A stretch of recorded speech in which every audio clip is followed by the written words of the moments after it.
Are you tired of workouts that leave you feeling drained? Do you want to push your limits without compromising your health? Introducing NPE, the ultimate pre-workout powerhouse. NPE is packed with natural plant-based ingredients that fuel your body and mind.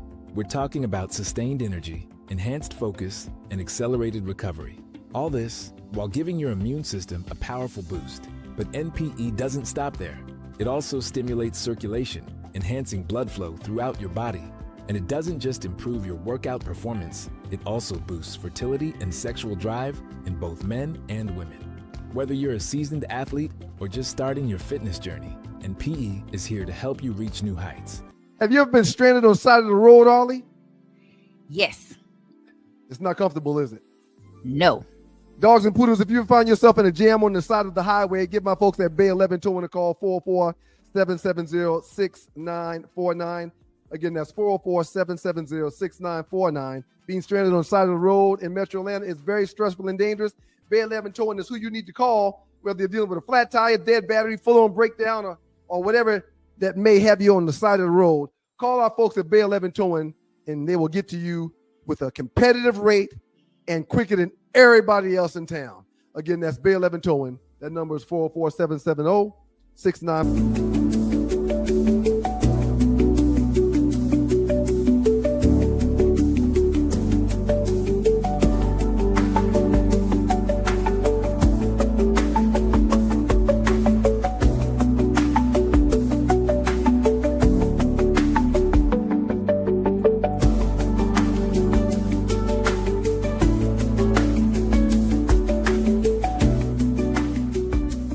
Dogs and Poodles, you're in the dog house. And we've got to thank God every minute of every day. It's your boys, the Two Live Stews. He's Doug, I'm Ryan, and together we are your Two Live Stews experience. Good morning on this fine Thursday morning to Why Not 2403. Shout out to you, Rel Scott. We appreciate that first super chat this morning, dog. Appreciate you, player. Miss Mocha Bella, shouts out to you, good morning. And last but not least, an honorable mention to Sigma. Wish I had the heart to pledge Q Dad. We appreciate you for being here. Good morning, Dougie Stu. How you doing, sir? I'm great, man. Listen, man, you better stop. Everybody don't have the heart to pledge Q. Sigma, I wish I was a Q Dad. We appreciate you, player. You better be careful, man, poking fun at them folks, man. Them folks take they frat serious too, man. Yeah, of course they do. Yeah. Of course they do. But everybody wish they were a Q. I'm even noticing now. Man, like the other three fraternities, like their step routines look like the bras. Like everybody's wearing camouflage of some sort. You know, the Kappa's not dressing nice and pretty like they used to. They wearing some type of rugged type of stuff.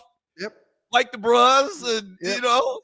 They're still twirling them canes, though. I mean, you know. The Sigma's still clapping a lot and shit. They're still doing that, but they kind of hopping and wearing blue and gray and white fatigues. I mean, come on, man. Come on, man. And those Iotas. Oh, man. I haven't told the story about the Iotas.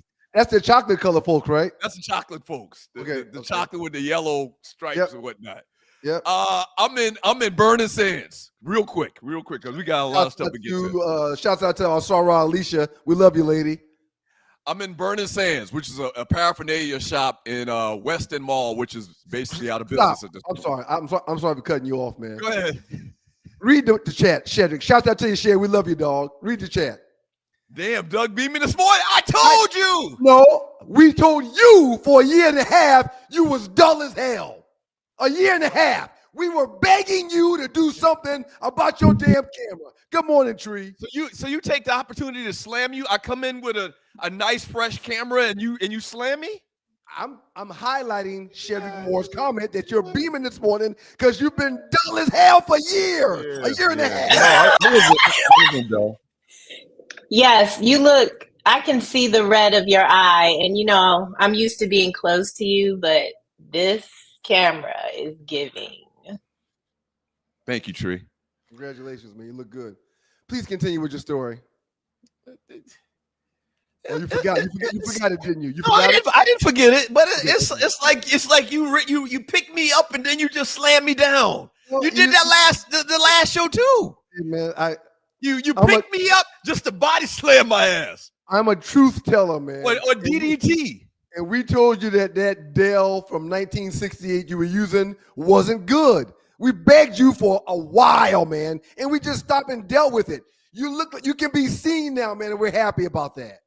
Okay, so listen, today is Thursday, Throwback Thursday. Got a ton of stuff to get into. No, you were telling the story. You were telling the story. But this is important. Today is offering day. All right, thank you. Today is offering day. All right. Big news. If you find it in your heart to keep this show going and help pay a couple of bills, we would appreciate it. Look to the bottom of the chat to the right. There's a dollar symbol. Click on that, and you can donate whatever your heart desires to the show. We would appreciate it. And then also, if you're watching the replay, same thing. Look to the bottom of the chat to the right, and there's a heart symbol. Click on that, and you can donate after the fact if you're watching the replay. Are you gonna finish the story? So I went into Burning Sands, Weston Mall. Everybody from Atlanta that's BGLO knows exactly what I'm talking about. Shout out to you, Alicia. I think the whole mall is going under, man. They're going. Oh yeah, West End is going. West End is I love West End Mall, man, because West End Mall was what? Was true Atlanta. Was true Atlanta. What? I mean, Quick story. Remember your story. I was going into West End one day, man, and a policeman met me at the door. He was like, "Sir, you have a firearm on you?" I said, "I do. I'm at West End Mall." He said, "You can't come in here with that weapon." Don't do that, man. Don't do that. All right, then never mind. I won't tell my story. Why would you make it seem like there's shootings and people dying at West End Mall? That's not the case. I didn't shut the mall down. The mall shut down because of inactivity and COVID as a COVID casualty. Okay, all right, that's fine. I didn't shut them all down. Tree, pop on, Tree. What were you gonna say? God damn, we got a lot of stuff to get into. First of all, I live in walking distance of the West End Mall. There's nothing wrong with West End Mall. And I would have my gat if I came to your house too. How about that? Secondly, there is so much character over here. The blackness is just rich and rampant in a way that you will not find in Buckhead. I lived in Gresham Park. No, this is where it is. The Big Bear is a nasty grocery store where I can get vegetables for 99 cents, fresh vegetables. Yep. The West End Mall is closing because of developers, not because of COVID, but because of gentrification. Right. Those veggies that Tree get from Big Bear, they're fresh vegetables for 99 cents. That's wilted 2 hours after you get them home. I hate when you do that. You did that same type of shit and talking about South Carolina State. Wait, why would you down blackness on a public forum like this? Here we go. West End Mall was the epitome, historic West End in general. Why would you take a shot at West End in general on this public platform? Why would you do that? Why would you say South Carolina State don't cut his lawn? See, I didn't say that. You just did. But anyway, the facts are the facts. Everybody that's watched the show, remember you used to do that. Yeah, got several cars at South Carolina State that's on blocks. It's not me. Anyway, just finish your story, man. Would you please finish the story? I thought it was going to be a good story. Blocks, cars on blocks in South Carolina State. Are you for real, man? Are you for real? Man, it's your boys, the Two Lives News, man. Man, please finish. I think it's a good story you're going to tell. Shouts out to Alicia, West End Mall. So I'm in West End Mall. I walk into Burning Sands, and there's this Iota jacket. And listen, no offense to the Iotas. I got no beef with y'all, okay? Matter of fact, I never heard of y'all till like 15 years ago, okay? So I want to put that out there. So I walk in West End Mall, and in Burning Sands, on the wall is this brown and yellow, UPS favoring type jacket with Iota something, right? And I said, man, what is this right there? I'm thinking it's like a band fraternity or some social fraternity or something like that. And the guy's like, that's Iota so-and-so and so-and-so. I was like, oh, yeah? He's like, they're so-and-so fraternity, and they've been around since so-and-so and so. I says, the fuck they have? Like, he said they've been around since the 60s. I said, the fuck they have? I was like, I pledged for goddamn 6 months. I've never heard of no Iota so-and-so. He says, well, so-and-so, you need to do your history. As a matter of fact, I'm in Iota. Oh, there we go. Here comes the rub. Here comes the rub. I said, man, my bad. No offense. I didn't know. Yes, you should do your history and so. I said, look here, man, I'm going to tell you something right now. I pledged spring of 1990, and I never heard of this shit until right now. And we learned about everything D9 through our process. Yeah, everything. But it wasn't D9. It was the grade 8. Remember? Grade 8. Grade 8. Grade 8. So I was like, bruh, I mean, don't take offense, but I'm sorry. I just didn't know, y'all. And then so I do some history and research or whatever, and they, in effect, went out of business or something like that. Had to, rectify some things with some creditors, maybe. I don't know the whole story. Don't quote me. Yeah. And they came back, but they originally were part of the D9. They were. So shouts out to the Iotas. Shedrick said he was just in South Carolina State, man. He visited the Orangeburg Massacre Memorial. Beautiful tribute. I don't think you've talked about that memorial, sir. Oh, Smith Hammond Memorial. Yep. SHM. Yep. Killed in a protest was going on in Orangeburg. Really simple. The students wanted to attend the bowling alley, I believe it was. Police came out there, shot up the crowd, killed 3 people. Smith, SHM, that's the name of the gym. Smith Hammond Middleton Memorial Gym. Was it some kind of National Guard or something like that? Yeah. It could not have been the police from Orangeburg. No, I'm pretty sure it was the police from Orangeburg. They came out there. The students were protesting because they wanted to go to the movie theater at a certain time or some whatever. Police came out there, tried to break it up, and they just started shooting in the crowd, and they killed 3 college students. Look it up. SHM, Smith Hamilton. I remember the story. Smith Hammond in Middleton. They just do us any kind of way, man. They just do us any old kind of way. Hey, man, welcome to the show. Thank you for joining your boys at Two Live Stews. Make sure you hit the share button and share the show. We really would appreciate it. Also, donate to the show if you'd like, if it's in your heart. We have a lot of fun around here. We got a lot of stuff going on, man. Last night was the NBA draft. What's your thoughts, man? I'm gonna shoot the people straight. Right before you get into that, can I say something real quick? Go ahead. I have a golf lesson set up for today. Okay. What's the deal? Sir, I drove the ball so well and approached the green so well in Denver. And I gave up like 40 strokes because of chipping. So, right. I mean, I didn't lose a ball with my driver and or my approach shots to the green. I gave all my strokes. I shot a 91 and 95 and a 101, and all of my lost strokes was around the green to chipping. So I called a guy that is a pro around here and said, man, I need about 2 or 3 days, about 45 minutes a day I need you to teach me how to chip. Chip and pitch. Two things anybody that can play golf good are going to tell you. Number one is what? And you're watching the Two Live Stews experience. Drive for show, not for dough. Drive for dough, not for show. No. Drive for show. Yeah. No. Drive for show, putt for dough. Drive for show, putt for dough. Correct. And the other one is keep your head down. I'm playing in a tournament with my chapter brother Martin Roach, who was like 3-time National Black Golfer of the Year. The guy can play. And it's just amazing to watch the guy play. He grew up playing literally in the country club. He could play. He come from money.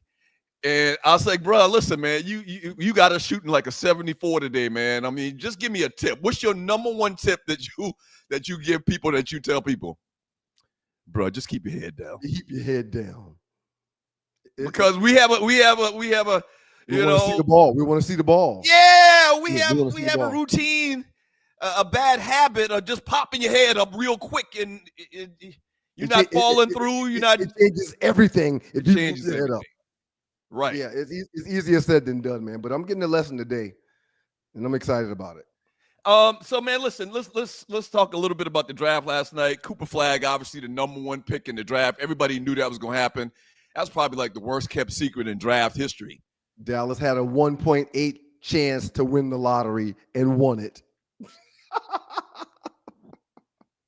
It's a farce, man. They're lying to us, man.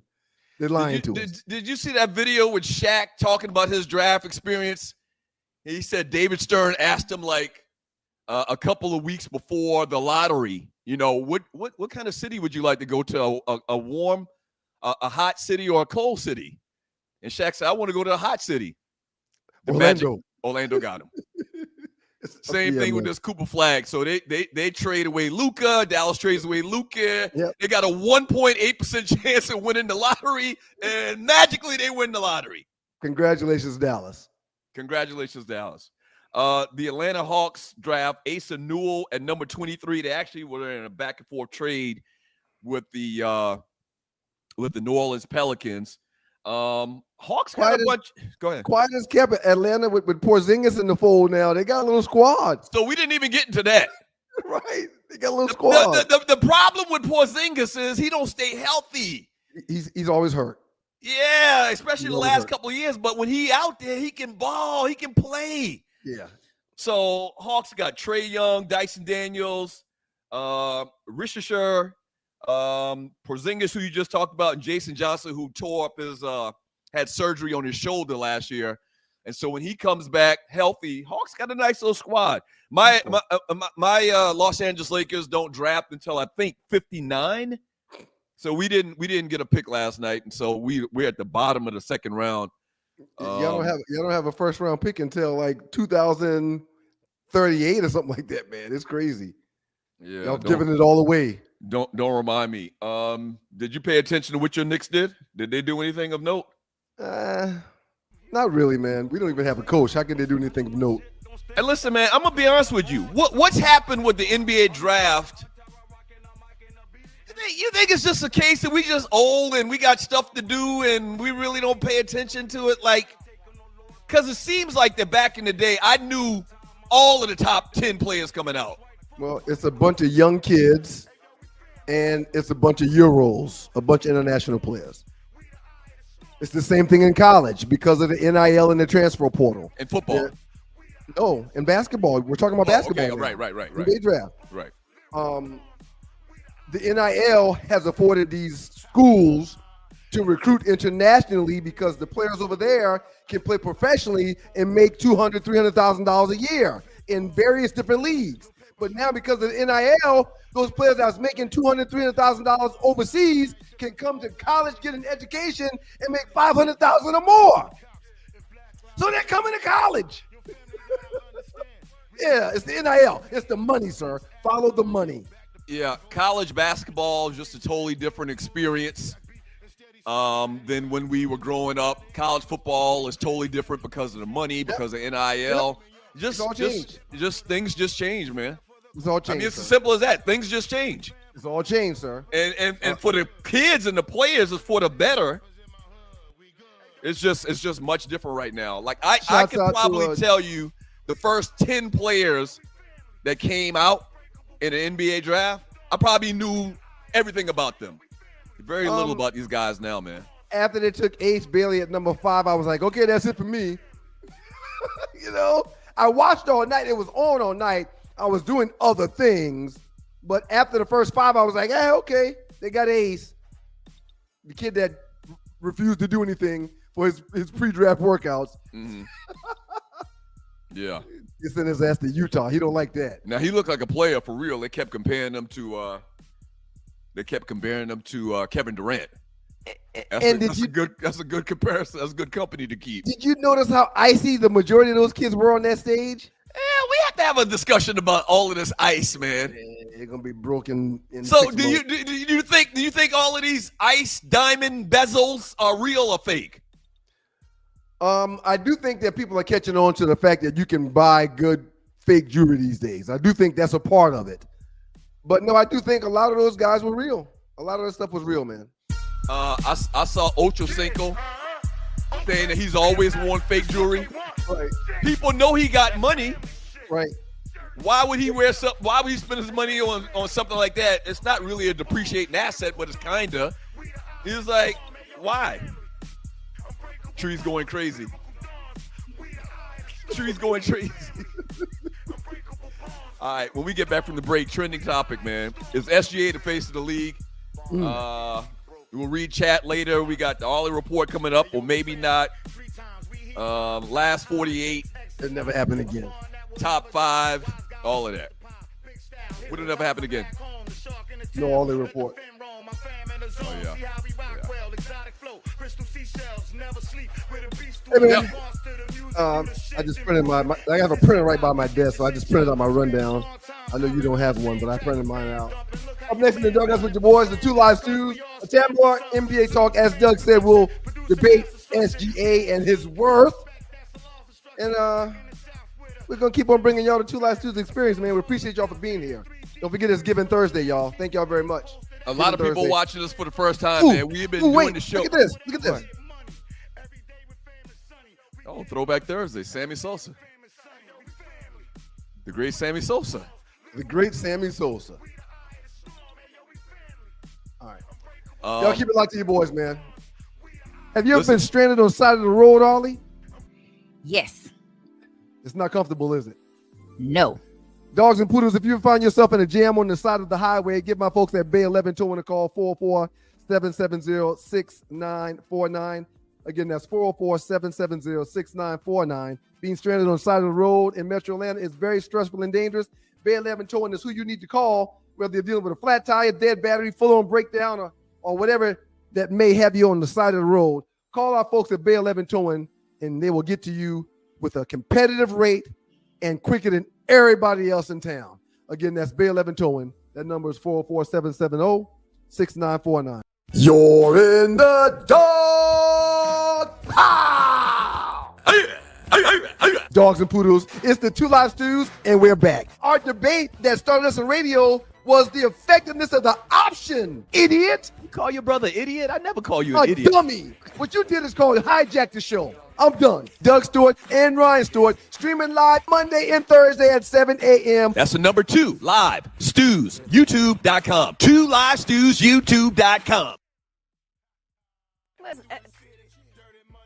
It's your boys, the Two Live Stews, Doug Stewart, Ryan Stewart, the makeup of your stews, and this is a Throwback Thursday brought to you by the good folks from PlanNet and IntelliTravel. Yeah. Big news with the cruise. Two Live Stews cruise going down for the big game, Super Bowl. And we've got more cabins. They keep going. And you guys need to understand that for you to secure your cabin, you need to make sure that you get with Arlie at sme.arleywood@gmail.com to send in your $50 deposit to hold your cabin. It's got to be done. But we'll continue to post this information about the show. But yeah, the cruise is going to be fire, and we're looking forward to it. Y'all should make sure you join us. So if you're joining us for the first time, we are doing a Stews cruise. We're watching the Super Bowl on our way to Jamaica. Is it Jamaica or the Bahamas? It's Jamaica. Not Jamaica. It's not Jamaica. It's Bahamas. I believe it's the Bahamas. Yeah. Yeah, see, there it goes right there. Coco Cay, Bahamas. So, yeah, so for the Super Bowl, we got to say the big game in all print literature. For the Super Bowl, we're doing a cruise, 3-day cruise down to the Bahamas, and we have everything set up to watch the game on the ship. It's going to be crazy. It's going to be big. Pass the word, and, put down your deposit and come join us, man. We really would enjoy you joining us. Yes. You want to talk about what Joy Taylor just said, man? Yeah. So they go ahead. And do you think she has substance behind what she was just saying? Do you agree with her? So Joy Taylor, young lady on the video just now, is Joy Taylor. She was caught up in a scandal like 6 months ago. We're not going to even get into that. From Fox Sports. It ain't too much of a scandal. She's still on their screen. From Fox Sports. And they had a discussion about SGA, Shai Gilgeous-Alexander, being the face of the league. The guy just won the MVP. He just won an NBA championship. He won Finals MVP. cetera, et cetera. Something that's been done by only 4 players. I think we got an actual meme talking about that as well. A little bit later, yes. And so, what do you think, man? You think he's the face of the league? There it goes right there. There it goes right there.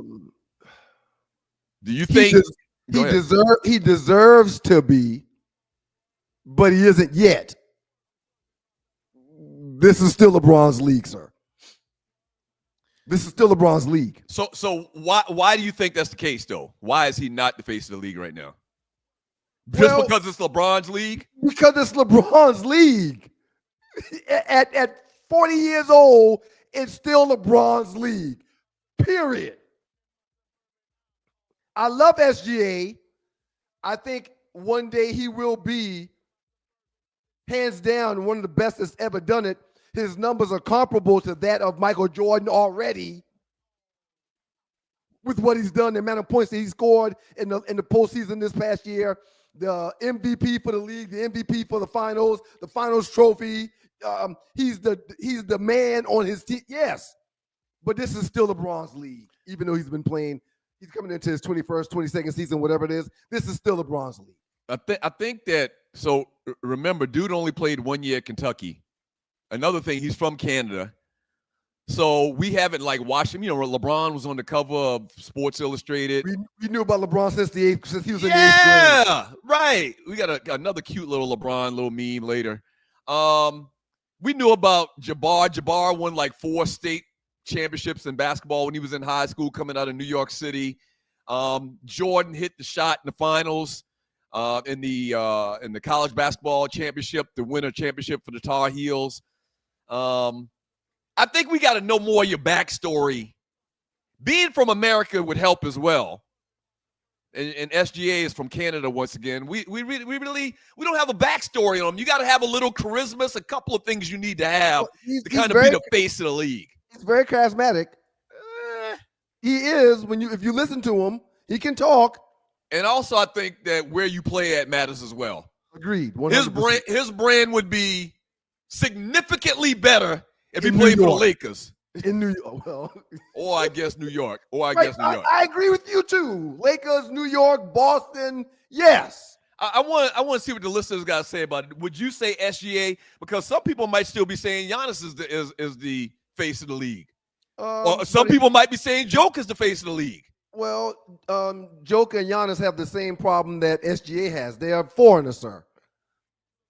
We don't know who they are. I'm trying to think. Has there been a foreign-born player that's been, quote, unquote, the face of the league? I don't think so. No.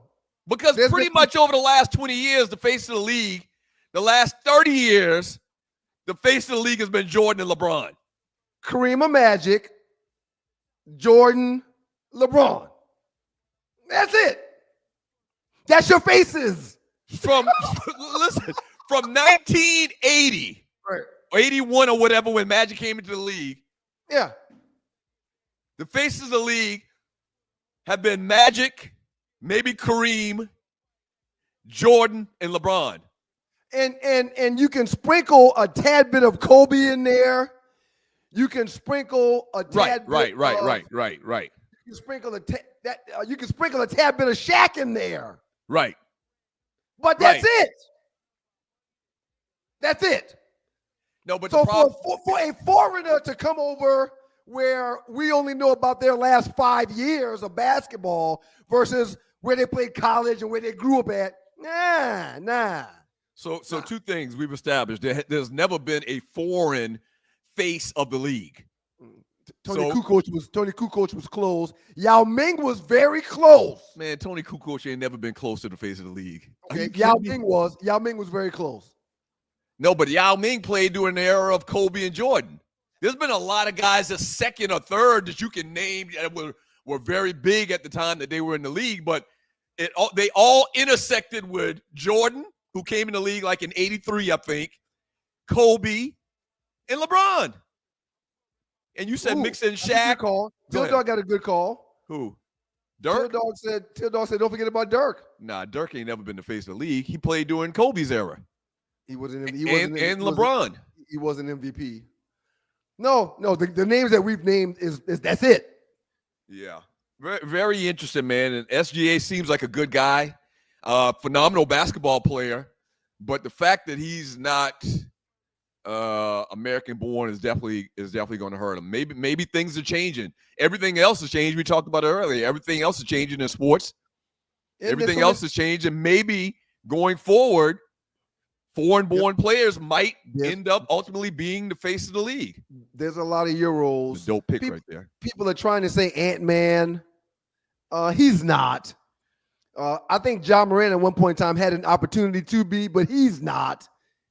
Ja's now dropped from a second or third tier player to like a fifth or sixth tier player. You know what? Wait. Let's stop talking about that for a second. Okay. So right now, if it's not SGA, who's the face of the league? LeBron. I mean, I guess I hear what you're saying, but I guess I don't want to say LeBron because he's definitely on his way out.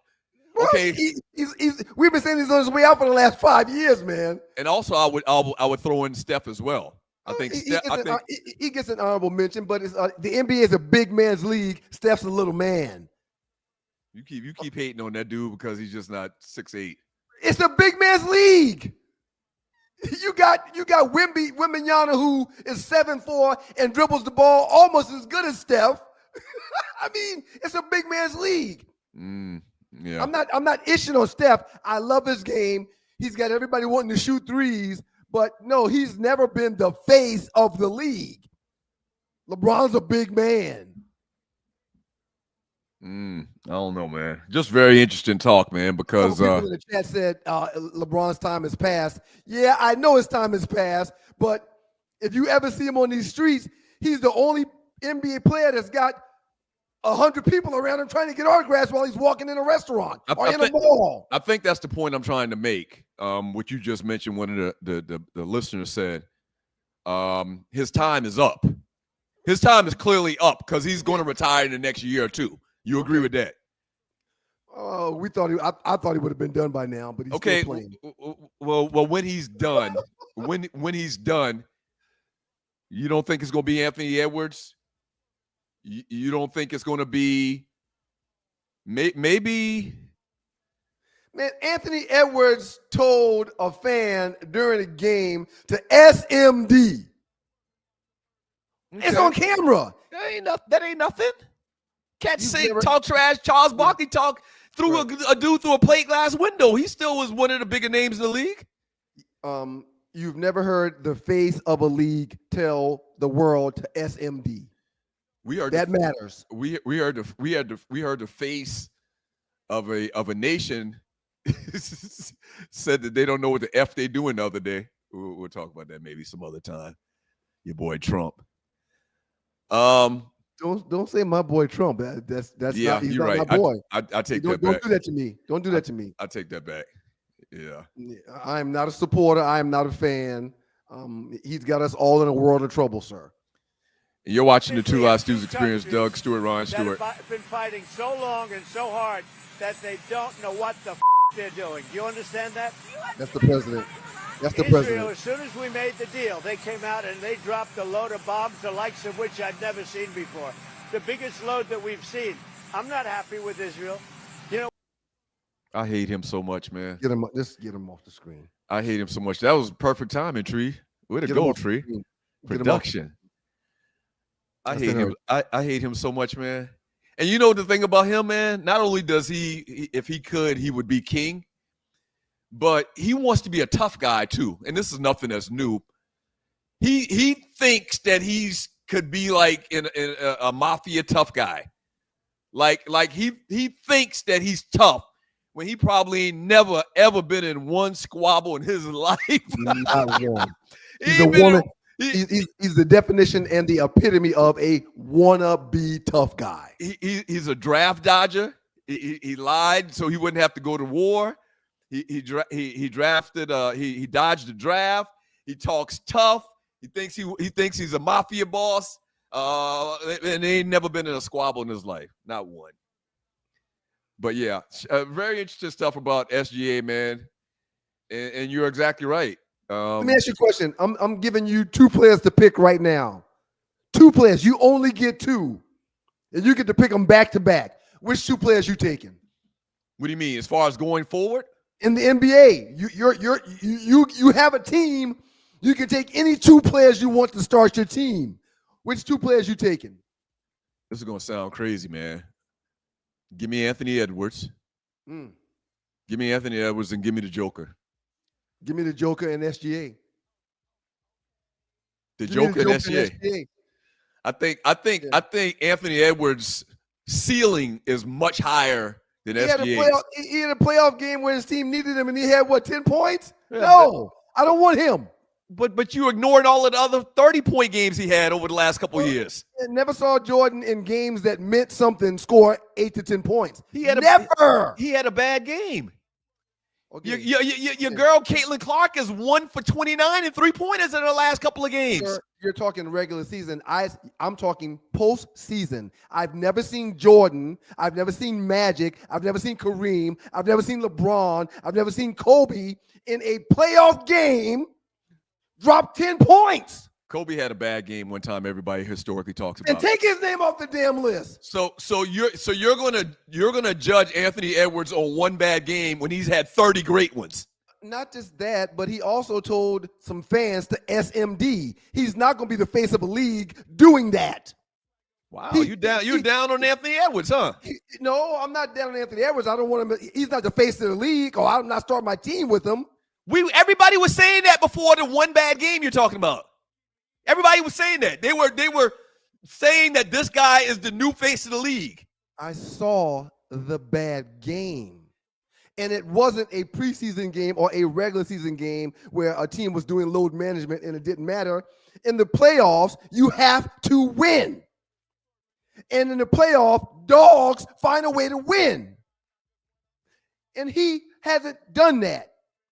The last 2 years, his team has been in a position to get to the finals, and he hasn't helped them do that. I don't want him. SGA, though, is 30 a game. Jordan, 30 a game. Joker, 30 a game. Oh, yeah, not just 30 a game. 60, 30, and 20. Yeah, give me those guys. Give me the guys that I can count on every night. You know what, man? You're too extreme. Okay. You're too extreme, and you're too eager just to jump on a bandwagon. Right. You're a bandwagon guy. I'm so extreme. I bet $100 that the number 1 seed would sweep the number 8 seed. I'm so extreme. And what happened? They got swept. That has nothing to do with the point I'm making. That's extreme, though. My point is Anthony Edwards has had 30 great games and one bad game. You're pointing at that on why you wouldn't take him. You're bringing up a dispute he had with a fan that probably called him the N-word or something like that. Right. And you're just off the bandwagon? I don't know what the fan called him, but I do know I have never seen a star of the league tell people that pay at games to SMD. Over and over. I don't have comfort with a guy that shoots the club up one night with a chick and the next morning writes her $1 million check and say, take care of that. I got a problem with that. I think you're too extreme, man, and you're too bandwagony. It tends to work. So up next, man, we're going to talk a little bit about the Puffy trial. The prosecution has rested. Is that a word?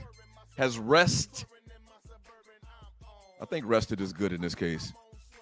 So we're going to talk a little bit about that. Arlie is not here today. Arlie's not going to be able to make it today. She's working, man. She's working. She's working. She got a gig where she had to be on set at early this morning, which is great for her. Beyond the Gates is the name of the soap opera that she's been working on here lately. Yeah. I think her first episode will be airing in August, I believe, which is kind of mind-blowing because she did it a couple months ago. We got the results from the top 5 coming up a little bit later. Last 48. The biggest memes in the 2 Live Stews Facebook chat group in the last 48 hours. And we'll talk a little Puffy and his trial as it comes to an end. I put my thoughts on Puffy in the chat earlier because I read them from Von Tell, one of our chapter bros from the Mighty U.S. Mm-hmm. I'm going to share those thoughts when we get back. Okay. All right. Don't go away. 2 Live Stews. Give me the Joker, man. The kid had a stat line of 60, 40, and 20. Give me him. I want him. So you quick to get rid of Anthony Edwards, but Caitlyn Clark 1 for 29. You still with her though, right? Again, regular season versus postseason are two different things. Yeah, I mean, Caitlyn's in a shooting slump. Everybody goes through a shooting slump. No. Still dropping 18 points, 20 points. Hold on. Nobody is going 1 for 29 shooting threes. Yeah, she'll be fine. She's still Caitlyn Clark. Are you tired of workouts that leave you feeling drained?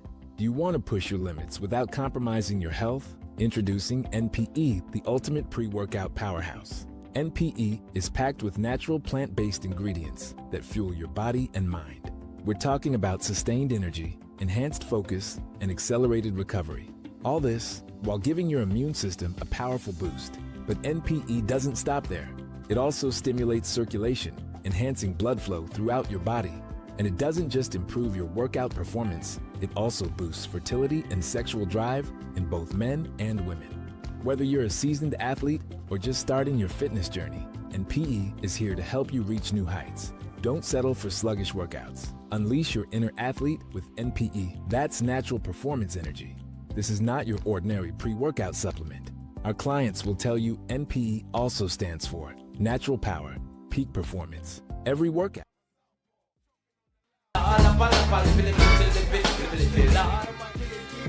Good morning, world. It's your boys, the Two Live Stews. Doug Stewart, Ryan Stewart, the makeup of those stews, and this is your Two Live Stews experience. Good morning. Thank you all for being here. The great Chub Rock, that was dropped yesterday in 1991. We also didn't mention at the top of the show, man. Is it today or yesterday, the 60th anniversary of Michael Jackson passing away? Yesterday. Pop on, Tree. I can't hear what you say. I can't understand what you're saying. It's 13, not 16. 13 years. You do kill people. It was yesterday. You played with Dad? I played with Dad. Dad was my trainer for like 2 years in the gym. Oh, when I maxed out at 400, when I maxed out at 440 pounds, that was Carl Lawson, sir. I didn't know that. What did he die of? Yeah, he had a kidney transplant about 2 years ago and had never been the same ever since. He was back on the transplant list and didn't make it to get another kidney, man. Oh, yep. Man. 54, 55. And you know what? I think I met him because I'm not exactly sure, but I think I met him like a couple of times, like in passing, like in the grocery store or something. Like I think he used to live in the area where I used to live, and he like introduced me to himself the first time I met him. He listened to the show daily, sir. Yeah, he knows you extremely well, and he would send me messages. I went through text messages last night, just reading text messages, and the majority of them was about the show. I don't believe your brother said so and so. Oh, Doug got you today on this. You know, quick little comments. I would reply, but yeah, man. Our last message was for Father's Day. He sent me a Father's Day message. Hey, man, happy Father's Day to a great dad. Back to you, sir. He's now gone. Oh, man, that's terrible. Rest in peace, God. That's terrible. That's horrible. That's horrible. That's horrible. So welcome back to the show. Doug Stewart, Ryan Stewart, Two Live Stews. So the prosecution has arrested. The defense for Puffy says that they good. Now, we don't need to say nothing else. We don't need to say anything else. We're good. Puffy is not going to testify on his own behalf. So they're predicting that this time next week, that there probably is going to be a verdict, or it's looking like it's going to be a verdict. Here's what I posted in the chat group. It got a ton of response, a ton of opinions. The prosecution rests. The defense says that they're good. Puffy not going to testify. Thoughts? Is he going to walk, or is his ass grass? Pause with the ass comment. What do you think, man? Pause with the ass comment. What do you think?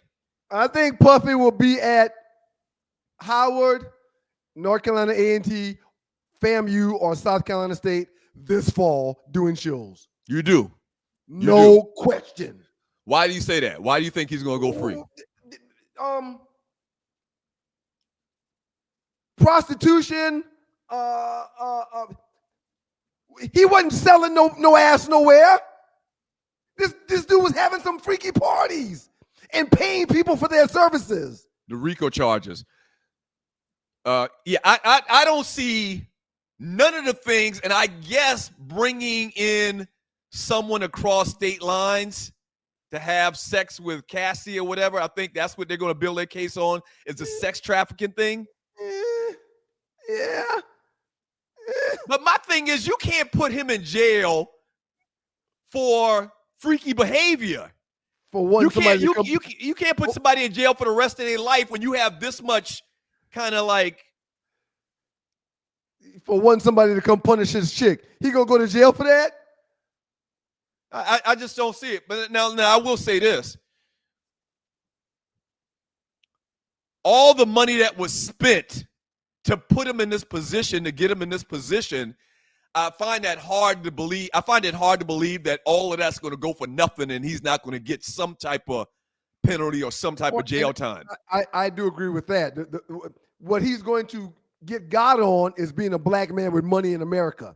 That's what he's going to be got on. And really, a lot of this whole trial seems like that's what the point was. The point was to shame this guy and to take his money. Yep. Not saying that he's a great guy, not saying that he hasn't done anything wrong. And once again, a lot of people have to remember this as well, because people always bring it back to the Cassie video. That's not what he's being charged for. He's not being charged for the abuse to Cassie that we saw in the video. But they showed that over and over and over for a reason. And here's the last thing I'll say about this, man, and we'll have a lot more to say about it after the trial is over. You got to remember, his lawyers are probably the best lawyers that money can buy. This is what they do. He's got the best lawyers. I looked at the resume of like the top 2 defense attorneys that he had, man. Like, they don't play. They cost millions and millions of dollars, man. And the fact that they feel this confident not to even question anybody or bring anybody up, that says a lot to me. Like, they feel like that they good, and all their experience and all the trials that they prosecuted or that they've given defense for, they feel like as a team of lawyers, we're good. Let's go ahead and let's get this verdict. Shevnik Jones, I just want to know who killed Pac and Big. Everybody says it's Puff. Everybody says Puff was behind that. But that wasn't what this case was about. It wasn't about that. It wasn't about the Right. beating that we all saw with Cassie in the hallway. Unfortunately. Diddy Diddy will never ever have my support again because I saw his foot meet Cassie's face. He'll never have my support again. Yeah. But RICO charges, I don't know. We'll see. It's going to be very interesting. Somebody said he'll never be in an HBCU. Maybe he won't, but he'll be on somebody's stage in the fall. What do you mean he'll never be in an HBCU? I mentioned South Carolina State, North Carolina A&T, Howard, and FAMU. Somebody said he will not be at an HBCU. They're probably right. I was being facetious with that comment. Mm-hmm. He will be on some stage, someplace though. From James Cooper, they're going to get him on something. JB. That's like I just said. I don't believe. Like, I can't see in my mind that they'd go through all of this and not get something. And the feds have a 90+% conviction rate. Well, the part about that, and I heard someone mention in this discussion that we had on Facebook about that, is 95% of the time everybody takes, they plea out because they feel like they're not going to win. Because if the feds bring charges against you, it's usually a strong case. They have a lot of evidence. So 9 out of 10 people don't even go to trial. You see what I'm saying? They don't even fight it. JY3, they will get him for tax evasion or something money related. No, he'll just pay for those to go away if there's tax problems. Oh, I didn't know I owed that. Here, let me write you a check. He's a billionaire. No, but tax evasion doesn't mean you can pay it when you I got caught. Now I can pay it. No. He ain't got no tax problems. I didn't hear a damn thing about taxes during this case. I didn't hear a damn thing about taxes. So what do y'all think? Put it in the chat. What are your thoughts? You think that Puff going to jail, or you think he gonna be out in the streets? Take that. He'll be popping baby oil bottles in the courtroom. I just don't see it. And listen, I've been very, very he's gonna do some screaming. When he walk out of that courtroom, there gonna be a microphone ready to give him. He gonna do some screaming. He gonna do some yelling. I've been very, very transparent, man. I hate to see a brother put in this position, man. You can go. It just seems like there's a playbook with taking rich, successful black men's money. Feds undefeated. Fed's undefeated, the last black man to win against them. A 19-year-old Fred Hampton in 1970. Rest in peace, Mr. Hampton. Yeah. Talking about the Black Panthers. The playbook. Come on, entry. The playbook is you can go down the list.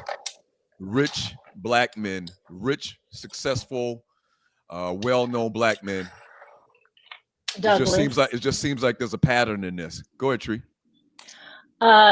We need to come up with a loud and wrong sound effect, and it's probably going to be me often that's loud and wrong. I get dates and math and birthdays wrong.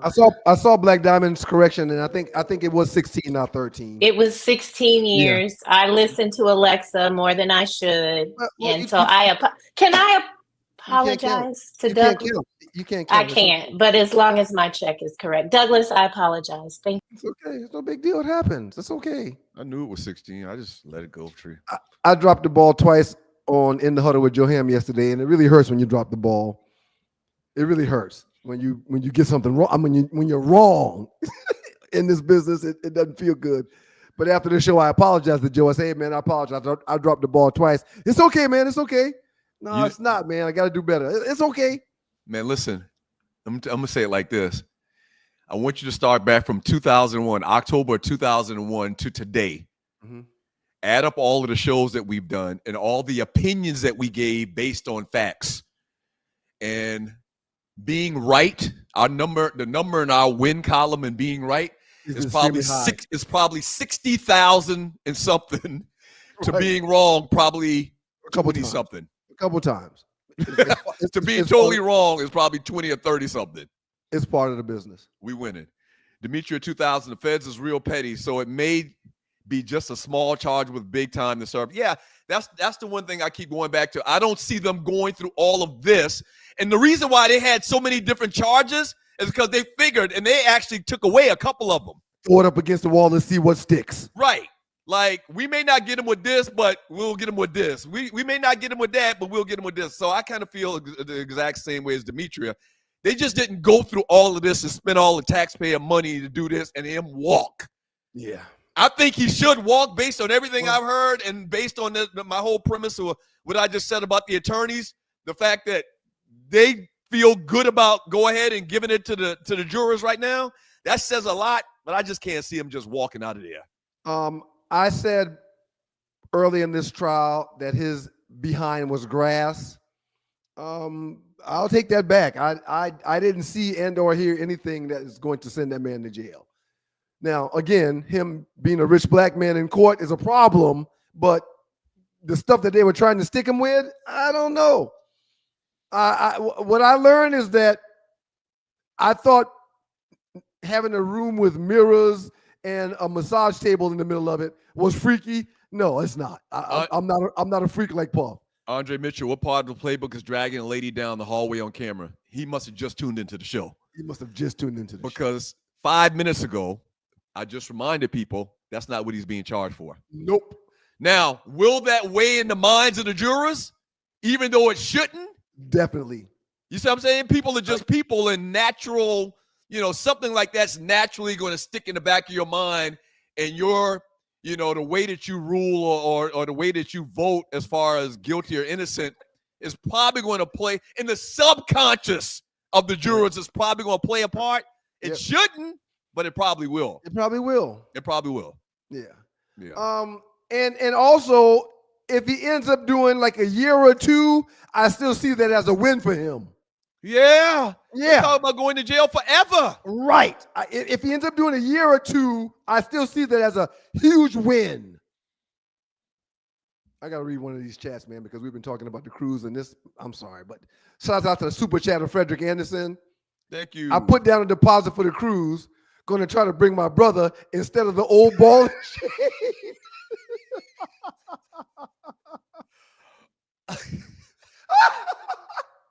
Speaking of cruise and bringing up the ball and chain, we got something planned, and we're probably going to announce in the next week or two. Oh gosh! That another trip that we're going to take, and just stay tuned. You're going to love this as well.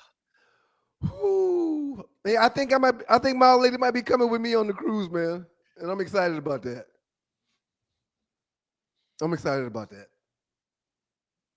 Well, I mean, of course your wife's coming with you on the cruise, man.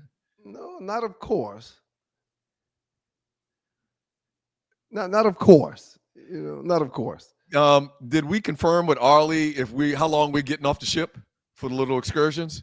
It's not enough time to bring our clubs, right? No, it wouldn't be enough time to get around the golfing. Okay. And we're probably stopping in places where we wouldn't be able to get to a golf course anyway. Tree, flash to fly one more time. Hey, listen, come and cruise with the Stews. We got it all set up. Cruising to the Bahamas. We're watching the Super Bowl on the boat. We're gonna have our own room, our own ballroom, etc., whatever, and a new Super Bowl experience. Cruise with the Stews. All right, for the big first game. Drink on me, Frederick. Frederick. Aren't we gonna go early? I mean, I'm trying to be. Well, yes. I'm going to be in Miami like 3 days before. I agree with that, Doug. We can play down in Miami. It'll be hot, but it won't be hot. And not in January. In January, right. Or February. We can take the clubs and play with Robert Bailey and a couple of those guys down there. What are we going to do with our clubs when we get on the boat? Leave them in the trunk. I'll leave them at Bailey's Bailey's house. We'll figure it. I mean, I don't want to play golf with y'all, but I'm just saying I'm going early. Anybody wants to, because I need to do some things before we get on the boat. So the young ladies from the new show. I'm sorry. The truth isn't in us. The truth ain't in us. Did y'all watch? I did. Yes, I did. It was good. I mean, I'm working with them. There's a lot of over talking at some points, but thank you so much for letting us. We're not really practicing. I've been drilling them for like 5 weeks every Tuesday night. So what'd you think? It's kind of like a soft opening, but it's the topics are going to be very, very interesting. I can see that already. It's so fun, because y'all don't really do that. But this is what Ryan's been begging for. It's not ratchet. It's not ratchet, but it's almost ratchet. It's okay. It's what ratchet. The network needs. Three-Pete was in there, which I keep bringing him up because we don't really see him a lot. He, I wasn't trying to mimic him at all. See him for a reason. Okay. Thank you, RC. Oh, go ahead. No, go ahead. RC says we killed the first show. It's going to be a hit. I think so too. Thank you, Doug. Thank you for letting me do this because it's so fun. I'm very ratchet when I want to be. Good. It was great. It was great. I watched it in a lot of back and forth. Kind of put you in the mind frame of, Housewives. Somebody else gave a good comparison to it. I can't remember what the other comparison was, but yeah, very good. The truth ain't in us. It is a Throwback Thursday. When we get back after the break, we have to do a top 5. We got to get the results of the top 5. I'm kind of disappointed in the listeners, man. Pinky Nuscaneri. Come on, man. I don't believe you're trying to push Pinky on these people. Top 5 TV show girlfriends of all time in honor of Fred's wife. You didn't know who Nia Long was. You didn't. I was disappointed in you. I don't remember Nia Long being on that show like that on Fresh Prince like that. The people did. We don't give a damn what you remembered. The people did. And I told you the people would. Pinky Muscateri. I wish Pinky Muscateri would be on it. I guess she watching. Arlie's watching a show on her phone or something at her job. Wait, at Rollo Lawson, aka Rita Lawson's son, is Rita Lawson's boy. What are you talking about? You remember they used to always reference Rollo as Rita Lawson's boy? Are you Rita Lawson's boy? To Esther. Are you Rita Lawson's boy? Great they should have had Rita Lawson on there. Well, but there's a reason why they didn't, though. What do you mean? There's a reason why they didn't. I mean, we all wanted to see her. Maybe that's why they didn't put her up there. From Arlie Michelle, she says, you'll be off the ship in Nassau, I think, from 7 a.m. to 5 p.m. I'll be at the beach getting drunk. Y'all come and join me. Yeah, I mean, there's other stuff to do. We can't golf. We ain't gonna have no time to golf. No, I wasn't even considering golfing.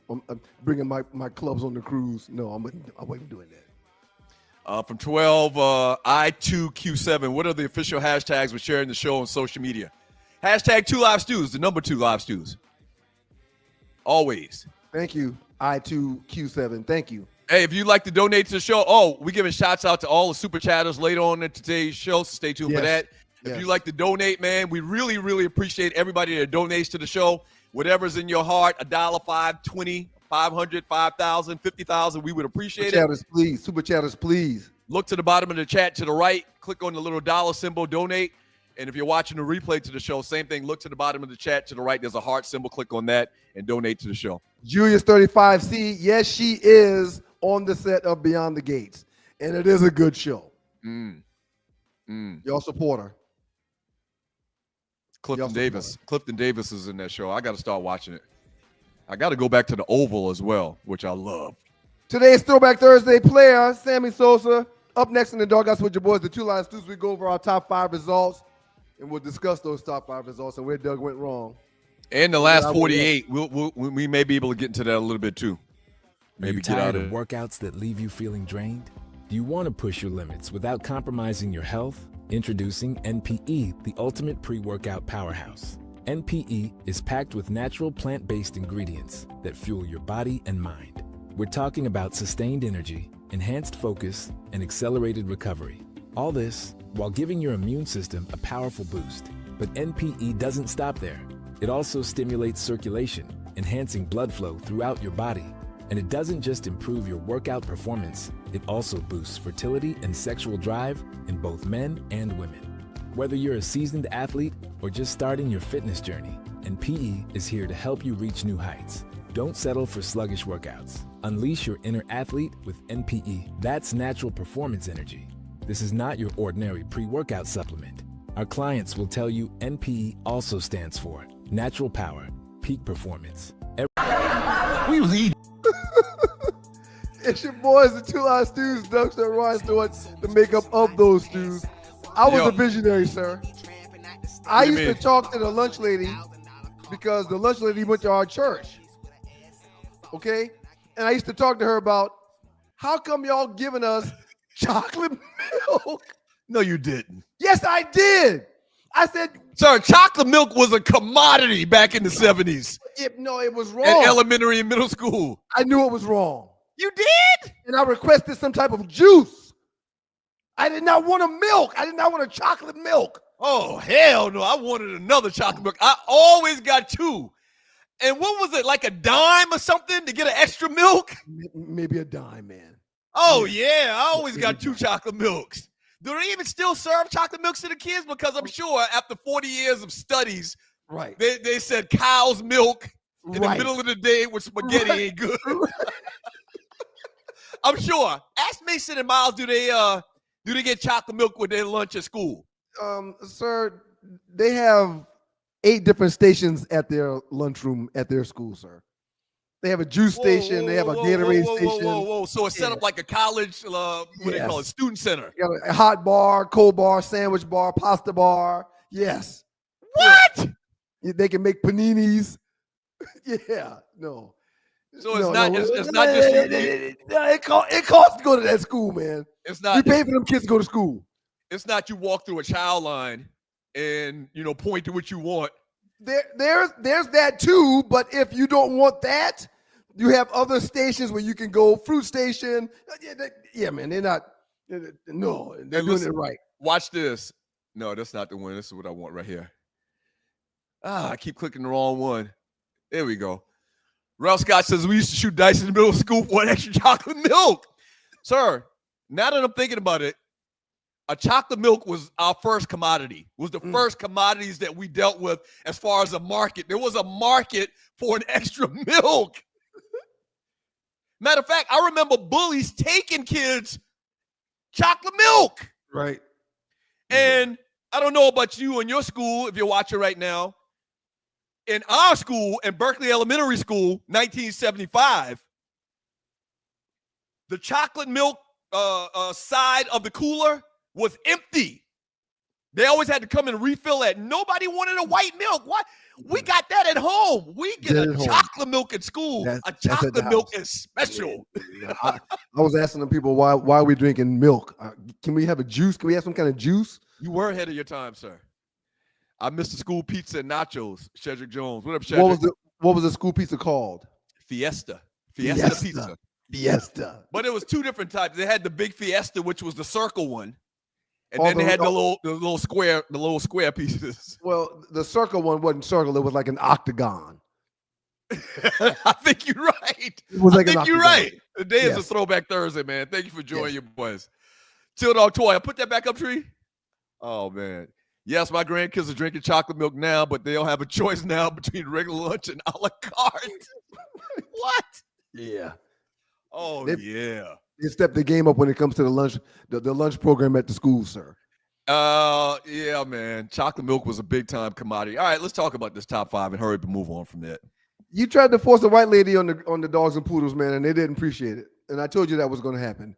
So we did the top 5 TV show girlfriends of all time in honor of Fred's girlfriend on Sanford and Son. And you didn't put Fred on the list. That didn't make any sense. You know what I'm gonna have to do from now on? From now on, I got to be real specific with you because you'll do this type of thing. In my mind, we weren't using the inspiration for the poll in our polls. Why would we do that? Oh, okay. We really stopped doing that a long time ago. We had an understanding. But you just threw it out the winning. So anyway, we had an understanding. What understanding do we have? Well, I'm gonna make sure and be real precise and stipulate exactly how the top 5 should be going forward. I won't let that happen again. Well, for the record, you're not the boss of nobody around here. You don't make those kind of decisions. Why you get to say what can be done and what can't be done? Hold on. I don't have to say anything. What I say doesn't go. My point is. Going forward, we're going to make sure we understand what you can and you can't put in the poll before we actually do our top 5. You come with this shiggity every time you lose. There's always something that I did that I shouldn't have done. Man, shut up and take your loss like a man. No. Shut up and take your loss. One, I did not think you would use the inspiration for the poll in your poll. Why wouldn't I? And 2, on me. 2. I thought the listeners had love for Pinky Tuscadero. I was wrong. They don't know who Pinky is, man. Yeah, they do. They don't. That's why they didn't vote for her. Man, they don't know who Pinky or Fonzarelli is. They don't know who they are. Your big ass head. Everybody know who Pinky Tuscadero and Alpha Fonzarelli are. You know who Pinky Muscaderi is, but you don't know who Neil Long is. Shame on you. So go ahead. How dare you know who that white lady is, but you don't know who Neil Long is? Shut up, man. You the damn president of the Caitlyn Clark fan club. Don't tell me about no goddamn white woman and this, that, and the other. There goes Ryan's list right there. Winning list. Don and Fred. Don and Fred. Don and Fred at number 1. That's the inspiration for the whole damn poll. Don and Fred at number 1. That's real cheap. You real cheap win. That's all right. It won't happen again. What's the tally right now, Tree? Yeah, I think if y'all new to wrong with this tally. If y'all new to the show, we do a top 5 competition every week. Got to even break 20%. I appreciate y'all for voting for your boy. Thank you very much. You're sounding real Ryan-like this morning. 101 to 21. Wow. Another reason why. I thought people knew Pinky Tuscadero. Another reason why I won with an overwhelming response is because the people know that you and your girlfriend is up against doing that BS, and they voted against that.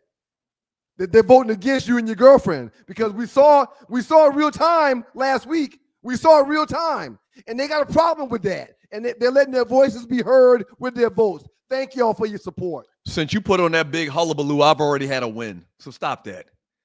You know what you are? You're a propaganda whore. That's what you are. Spell it. You just throw out propaganda and smoke bombs and steaks. You throw out a steak to throw people off your trail. You and your girlfriend did this. You and your girlfriend did this. You're a propaganda whore. And you're watching the Two Live Stews Experience, Doug Stewart. We are influenced by Dr. Umar Johnson. Don't bring no snow bunnies to us when we're ranking black women. Yeah. Period. Yeah, guess what? Period. Lesson learned. Bless Lesson you, learned. Lavrel. Shouts out to Lavrel. Yeah. Shouts out to Lavrel Hawkins. We appreciate you, man. Let Lavrel help you with your money. Let Lavrel help you make your money long. Lesson learned. Don't worry about it. It'll never happen again. Force that white lady on the dogs and poodles. Yeah. Get out of here. Which you do every other day with Caitlyn Clark. Caitlyn. You know she's going 1 for 29 in her last 29 3-pointers. She's in a shooting slump. She's still Caitlyn Clark though. A slump. They're gonna change the name from slump to a Caitlyn. Okay. That's how bad a slump she is. They're gonna change the name from a slump to a Caitlyn. When you go 1 for 29, that's called a Caitlyn. We lost a step show at Georgia Tech one year. I forgot who we lost to. I wouldn't give them any props anyway. What do you mean you lost a step show? The Bros never win the homecoming step show.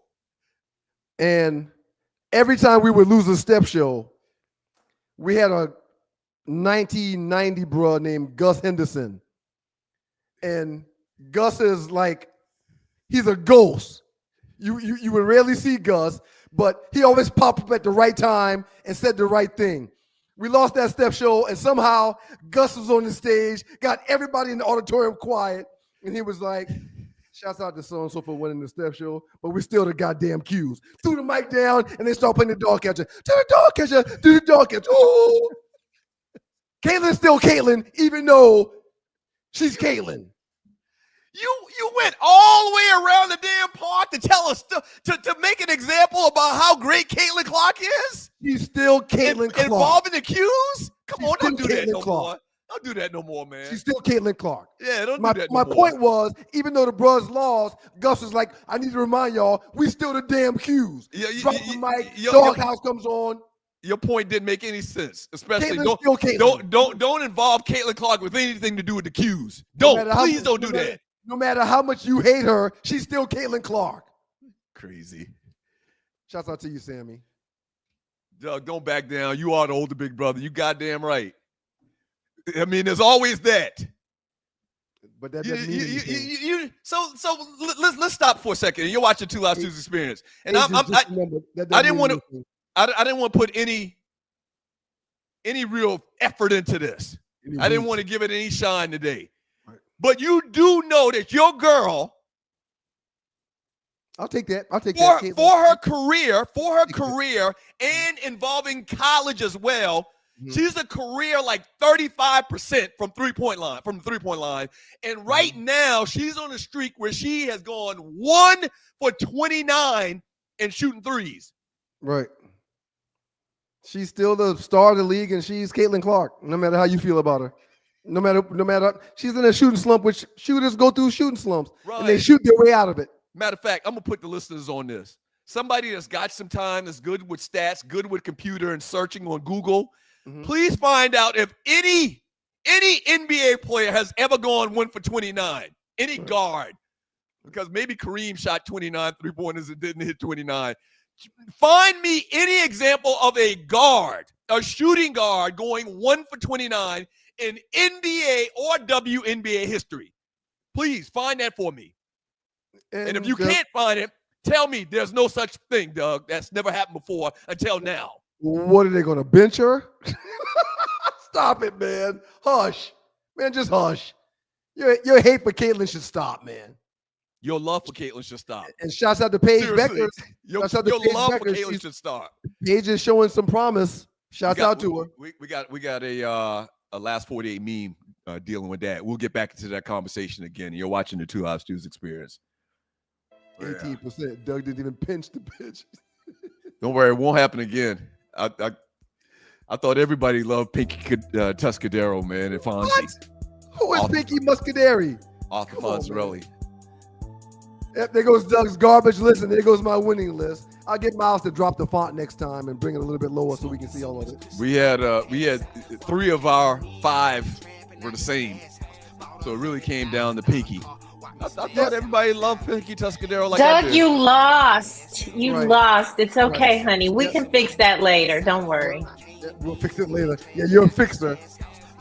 It's gonna be hard to fix it when you can't see my list because I gotta make him go first. It'll be hard to fix it. Hey, Tree, I know you think that's good to have controversy, but this guy literally takes this thing serious. Yeah, don't play with him like that, Tree. Please don't do that. I didn't mean fix that. I meant like give you some encouragement later. Like it's okay that you lost. It's one time. Oh yeah. Don't do record, that either. The world saw in real time how y'all get down. That's y'all's problem moving forward. We all saw it. Your top 5 literally changed right in front of our eyes. Vashawn Jones, I think Happy Days was a straight show, but not a lot of black folks watched that show. Just saying.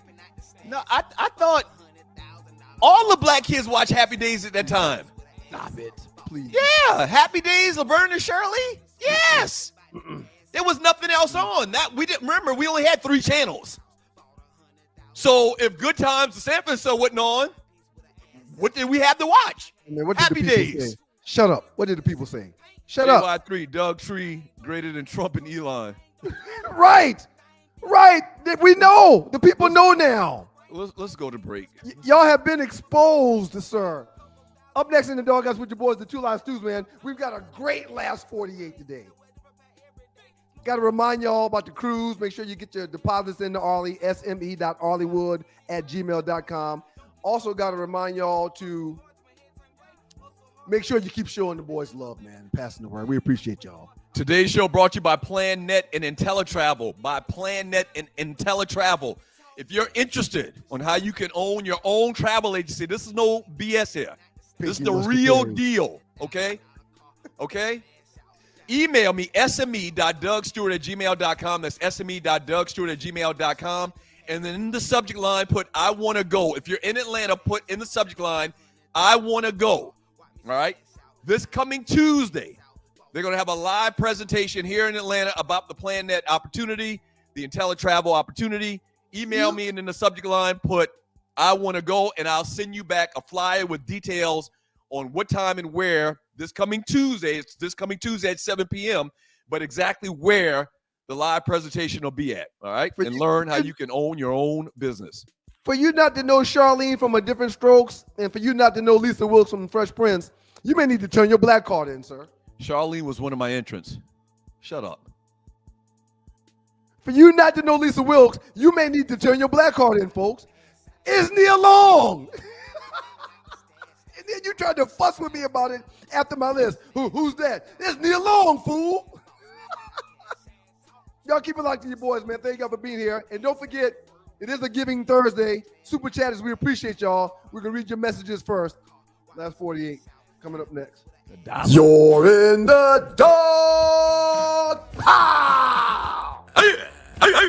Dogs and poodles, it's the Two Live Stews, and we're back. Our debate that started us on radio was the effectiveness of the option, idiot. You call your brother idiot? I never call you an idiot. Dummy. What you did is called hijack the show. I'm done. Doug Stewart and Ryan Stewart streaming live Monday and Thursday at 7 a.m. That's the number 2 live stews, youtube.com. 2 live stews, youtube.com. It's your boys, the Two Live Stews. Doug Stewart, Ryan Stewart, the makeup of those stews, and this is your Two Live Stews experience. Thank y'all for being here.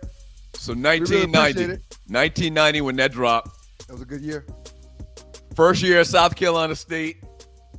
Pledged the bros. The polka dot era was lit, sir. It was real. The polka dot era. That's the polka dot era. That's the platform leather shoes era. The Gumby haircuts. The Gumby haircuts era. The black, the African medallions. Remember the African medallions? Most certainly remember the African medallions, sir. Were y'all wearing that in high school back in Moco? Yes, we were. Oh, y'all were? Okay. With Jams shorts and Jams pants. Y'all were wearing the African medallions with Jam shorts? With Jams, yep. I don't think people even know what Jam shorts are. Yeah, you want to describe them? They came in different colors. Some of them were plaid. Some of them had just a bunch of different colors all over them. But Jams, yes. I think that was. They were like pajama pants for the most part. But they were swim trunks. I think that might have been a Moco Low Country thing. I don't know. If y'all wore Jams back in the late '80s, early '90s, put it in the chat room. Yeah, we did. First but day of school, that was a great era, though. first day of school, I had a pair of fluorescent green jams with some blue stripes on them, and a pair of those Nike sneaker boots that had fluorescent green on them also. You couldn't tell me anything that day. I was clean. What? I was clean. Oh, that's funny. That's funny. Yeah, that was a great era. Kwame, the polka dots. From what I understand, he actually, he hadn't dropped any more albums. I don't think, but he's a big time producer in hip hop. Okay. So he produces tracks and still doing very well, from what I understand. Shouts out to the great Kwame. That dude started an entire era with the polka dots. And yes, if you're a greenhorn, we have to explain stuff. I always forget we have to explain stuff. So Kwame he wore polka dots, like on ties. We this is another good one from JY3. We was wearing biker shorts with tank tops too. Yeah, I remember me and my girlfriend at the time went to the skating ring in matching biker shorts. Yep. Everybody had their junk all out. No, I had to cover mine up with a shirt. But yeah, we went to the skating ring. We went to the skating ring in matching biker shorts. Yeah. That was 80. Meat everywhere. Meat everywhere. Oh man, classic. Oh my gosh. Jungle Brother said it wasn't until Biggie ended the polka dot era forever. That's probably accurate. We got a great last 48, man. Hope y'all are ready to enjoy this. Think y'all really gonna like it. All right. So the last 48 are the biggest memes in the Two Live Stews Facebook chat group in the last 48 hours. Let's run them, Tree. Let's discuss these. Thank y'all for being here. So this comes from NFC Trash Talk. We hadn't done one of these in a while. We were in a little time period where we were doing a lot of these. Right. But here we brought it back. First 8 seasons, not laughing. Now are you? Now are you? I don't know what I'm still laughing. I'm still laughing. Ah! First 8 seasons, not laughing. Now are you? So forget what the guy, whoever posted this, is saying at the top. The point I wanted to bring up on this was stats lie. This is a long-standing debate between me and you. You are a stat guy, and stats mean this, that, and the other, and this, that, stats. What I'm telling you is stats lie all the time. From the stats, Dak Prescott is a better quarterback than Tom Brady, who everybody to a man pretty much says is the greatest quarterback to ever walk the face of the earth. Right. What are your thoughts? Let me know when. Oh, it's my turn? Yeah. I just had to lay it out, man. That's all. Dak Prescott makes $260 million for a reason. And in football, it's a team metric. Okay. It's a team metric. Right. Yeah. So you agreed with me. That's my point. No, you said stats lie. No, Dak Prescott's a very good quarterback. No, Ryan. No, hold on. Don't try to change it midstream. Don't try to change it midstream. Your point has, you always deny that stats lie. I always make the argument that stats lie all the time. At one point in time during his year, Tom Brady was the highest paid quarterback in the league. So is Dak. But what does that have to do with our long-standing debate on this? Their numbers are comparable as their play is comparable. So you're saying Dak Prescott, based on the numbers, is just a good quarterback as Tom Brady. What I'm saying is, look at the numbers. Yes, that's exactly what I'm saying. That's all I wanted you to say. Yeah, that's exactly what I'm saying. But listen, they're two different organizations. One has a winning culture. One has a losing culture. Dak plays for the loser. Tom plays for the winner. Right. A lot of factors going into greatness. If you're a quarterback and you got Jerry Rice and John Taylor, that means something. But yeah, you agreed. You agree with me.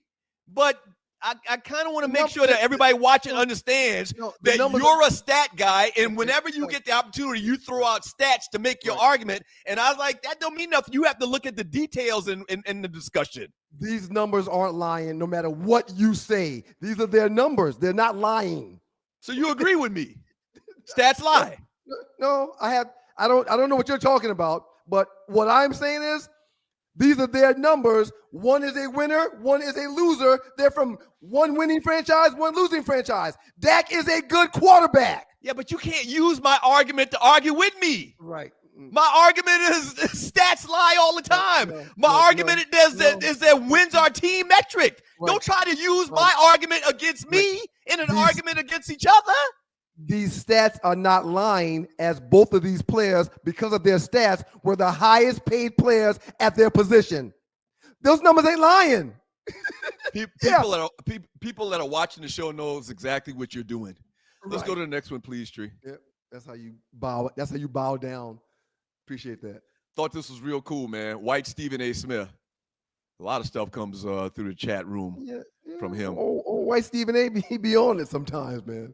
Just to remind, do you think if he would have stayed with football, wouldn't you think his future would have been? He would have been an all-pro. At what position? Wide receiver? Yeah. You don't think 6'8" is too tall to play wide receiver in the NFL? Dude's a cut. Who's gonna stop him? But it's not really stop him. It's about injury. Like, I don't think he can get low enough to defend his knees. Receivers just catch the ball and fall to the ground. A lot of receivers don't take shots at all. But why haven't we ever seen a 6'8" receiver in the NFL? I don't know. Because it seems simple. Why don't you take the most athletic small forward on the basketball team and put him out there wide receiver and tell him to run some routes? I've never seen a wide receiver in the NFL in my 50 years of watching football. Real quick, how tall is Calvin Johnson? Calvin is what, 6'5"? Okay, 6'5", 6'6". And he's the biggest receiver I've ever seen. But he's 6'6", 6'5", 6'6", and runs routes like he's 5'9".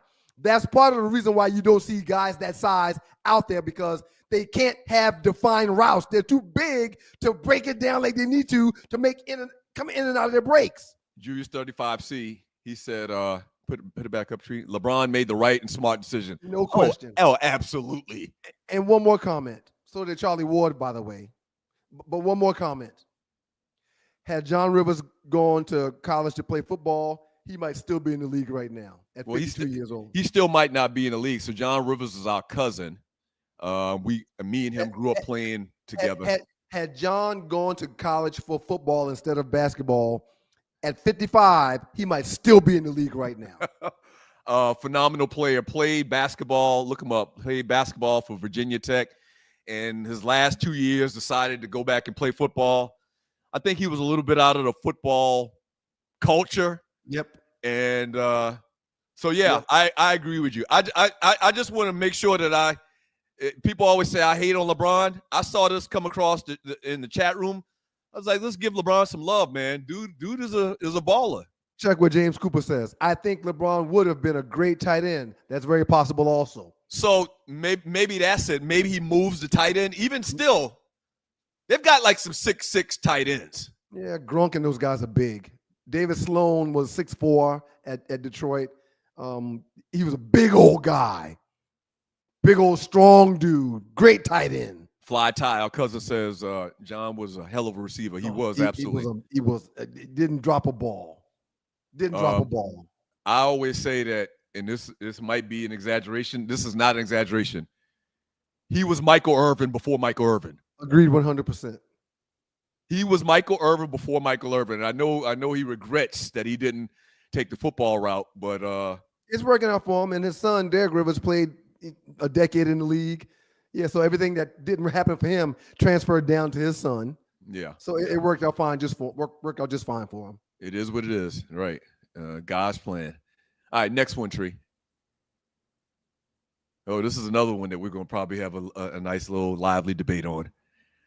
So from Damian Hargrove, hey, LeBron James and Kevin Durant, take notes from Shea on how to win an NBA championship the right way without team hopping, stacking the deck, and selling your soul. LeBron and KD should really take notes from Shea on how being loyal pays off. I don't agree with that last part, how being loyal pays off, but I absolutely love this meme by Damian Hargrove. The green kid that just got traded for KD out of Houston had a good year. He made a post yesterday or the day before saying, Wow, I had one bad playoff series and they trade me.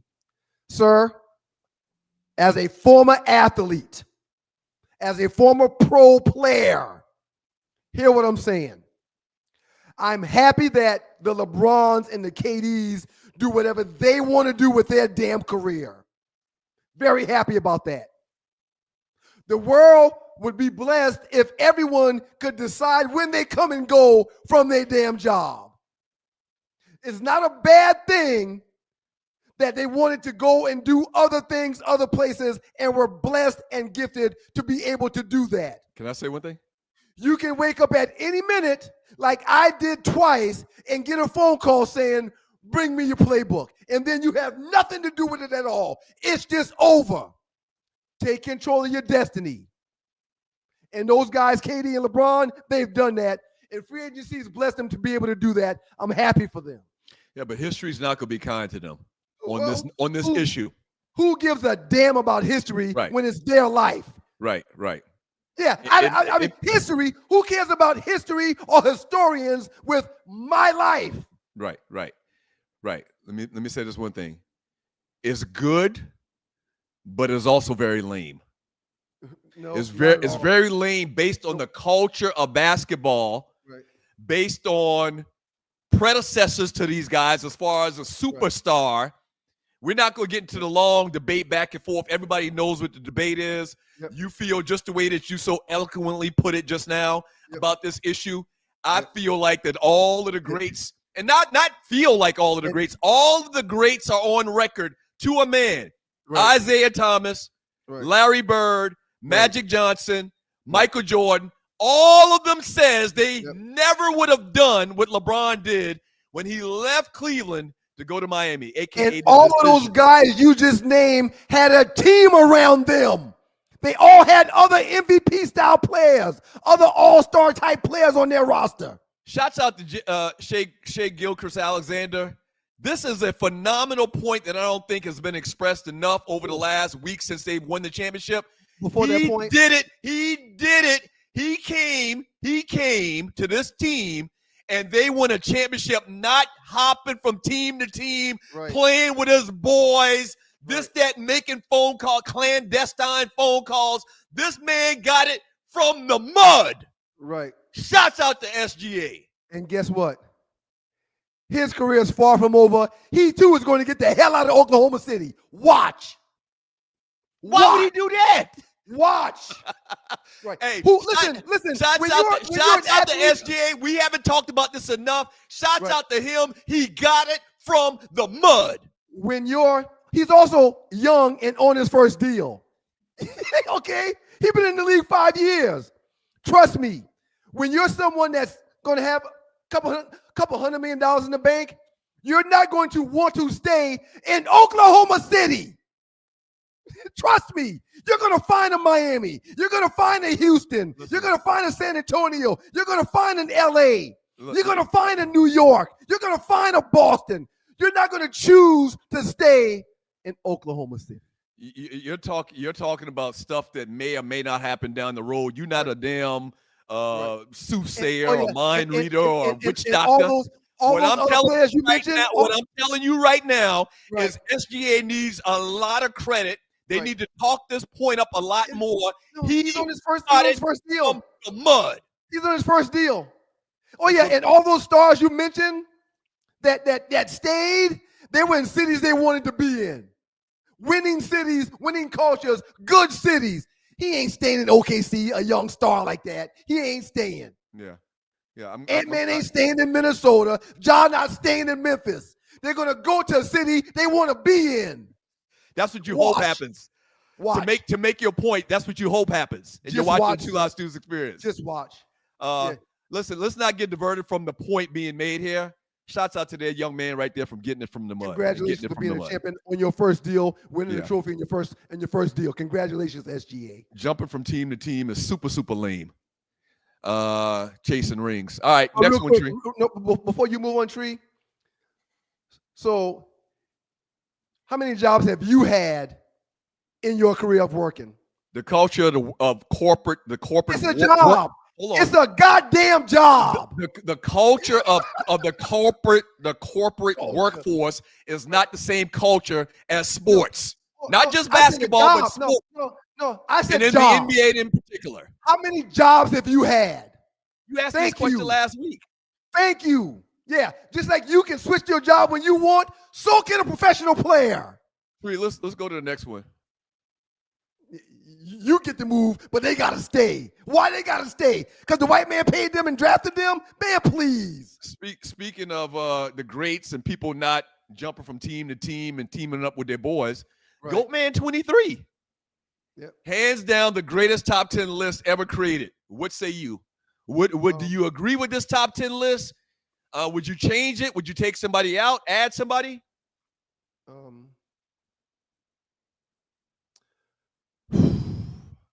It blows my mind that y'all have the old all-time points leader on this list, but not the new all-time points leader on this list. For LeBron not to be on this list, it's a travesty, and I'm not going to pay it any attention. Hey, listen. I'm not going to pay this freaking list any attention at all. Listen to me. Listen, Linda. You're watching the Two Losses Experience. Right. Yeah, this list is a bunch of bullshiggity. If you don't have LeBron on this list, I didn't do it. First of all, I didn't do this list. Oh, I didn't say you did. Now, clearly, they're throwing some shade at your boy, who we just talked about the last 10 minutes. I didn't say you did. Okay. Yeah. It's Goatman 23. He did this list. This is his list. Right. No LeBron. Why do you think Goatman 23 wouldn't even put LeBron on the whole damn list? Because he's a hater. He's a hater. Hold on. With the name Goatman 23, he's clearly a Michael Jordan fan, and he wants to make sure that he can do anything that he can to submerge the king, LeBron James. So listen, let me say it like this, and you watch the Two Lost Twos Experience. I gave LeBron, I mean, you might think I was buttering you up by showing you the LeBron wide receiver meme before we got to this one, but that's not the case. It just coincidentally happened like that. Okay. Trash list. Thank you very much.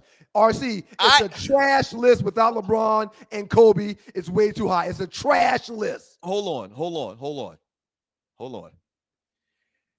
There could be an argument for this list. No, there cannot. Who are you going to put LeBron ahead of on this list? Real quick. LeBron's scored more.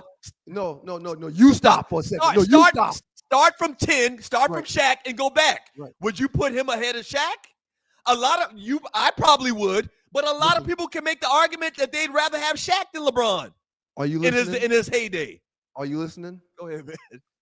There's one man that has scored more than all of these mofos, and he's not on the list. That's ridiculous. Hey, man, Dr. J, Till Dog said it just now. He says it's always amazing. Oh, I didn't know you knew which one I was talking about, Tree. I'm sorry. Till Dog 12. I'm amazed how Dr. J is never on any of these lists. Yep. Sir, this is a strong list by Goatman 23. It's a disgusting list. It's a whack list. A lot of list created by a hater. What I personally would do, I would put Magic at number 2, maybe number 1. I would put Magic at number 2, and I would slide everything back 1. I don't have a problem with this at all, man. Got MJ and Kobe at 1 and 2, and no LeBron at all. and little Steph Curry. Little Steph Curry on the list. Man, please. What is your problem? What does Steph do to you? I got no problem with Steph. He's a great. But you always refer to his size. Little Steph Curry. That man is like 30 years old, 35 years old. Basketball's a big man's game, and his age ain't got nothing to do with his size. He's a little dude. All I'm trying to tell you is, and we got to move on, all I'm trying to tell you is this looks crazy not to have LeBron, but every single one of these guys right here, they, like you used to say, have done their thug fizzle in the NBA, man. Yeah. Nope. That's just this guy's personal opinion. It's no list without LeBron. So let's start from Shaq, the most dominant big man to ever play. Let's start. Steph Curry modernized today's basketball game as far as 3-pointers. Congratulations, shoot 3 points from the half court. Congratulations on being able to shoot, Steph. But that's about it. Tim Duncan, 5 championships. Larry Bird, the greatest white man that ever stepped on the court, and just a phenomenal player all around. Wilt Chamberlain, he's got records today that will never be broken 50 years later. Magic Johnson, I said it earlier. I put him a much higher. Showtime Lakers, the greatest point guard never played. Bill Russell, 11 in black and white for a reason, man. He was playing against a bunch of little white boys. Bill Russell, like 11 championships, dominated the entire era. Kareem Abdul-Jabbar, ton of championships, all-time scorer for like 30 years. Kobe, the closest thing to Jordan, and Jordan number one. But one thing you didn't say was the guy that scored more than all of these sons of bitches ain't on the list. Man, get out of here. It's a fake-ass list. Damn, man, don't catch a conniption. And the last one. Hey, CC. Look at CC. Hey, Caitlyn. From hey, Kate Lou. Crazy thing is, Paige hasn't even started to attack and fully be herself like the team has been asking. That's changing very soon, though. So you know where I'm going with this, man? I have no idea where you're going with this, but I will say this. Let's look at the After numbers. the draft, when Paige was the first pick, I told y'all she's going to compete with CC eventually. Okay. I told y'all that. So here's where I'm going with this. If you're new to the show, Ryan's a devout Caitlyn Clark fan. People can't figure it out. Me either, his big brother. And I'm not. What do you think my talking point on this is going to be? Some kind of hate on CC. It doesn't matter what your talking point is going to be. So right here, okay, Paige's stats, first 9 games as a rookie, the exact same or better, slightly better for Paige, okay? Why don't you think anybody's hating on Paige Beckers? Why is she not getting flack and people calling it out and hating her, and the other WNBA players want to fight her and she's always getting the little riffs on the court? Why do you think we've heard or seen none of that for Paige, but we saw a ton of it for Caitlyn? Tell me why. It is not my job to figure out why haters hate. I have nothing to do with that. That's what we do. We talk on the show. I'm asking you a question. Why do you think? Right. Why do you think that Caitlyn Clark got all of this hate in her first 17 games and Paige Beckers is literally getting none? Everybody, no one has a bad thing to say about her. Go ahead. 2 things. First thing, after Beckers got drafted, I said she will rival Caitlyn Clark. Period. I said that. Second thing, I have no idea why haters hate. And that's not my job to figure out. I don't see why anyone would hate either one of these ladies that are making the WNBA make more money. The narrative is that black people in particular don't like Caitlyn Clark because she gets all of this love and this media attention as opposed to Angel Reese.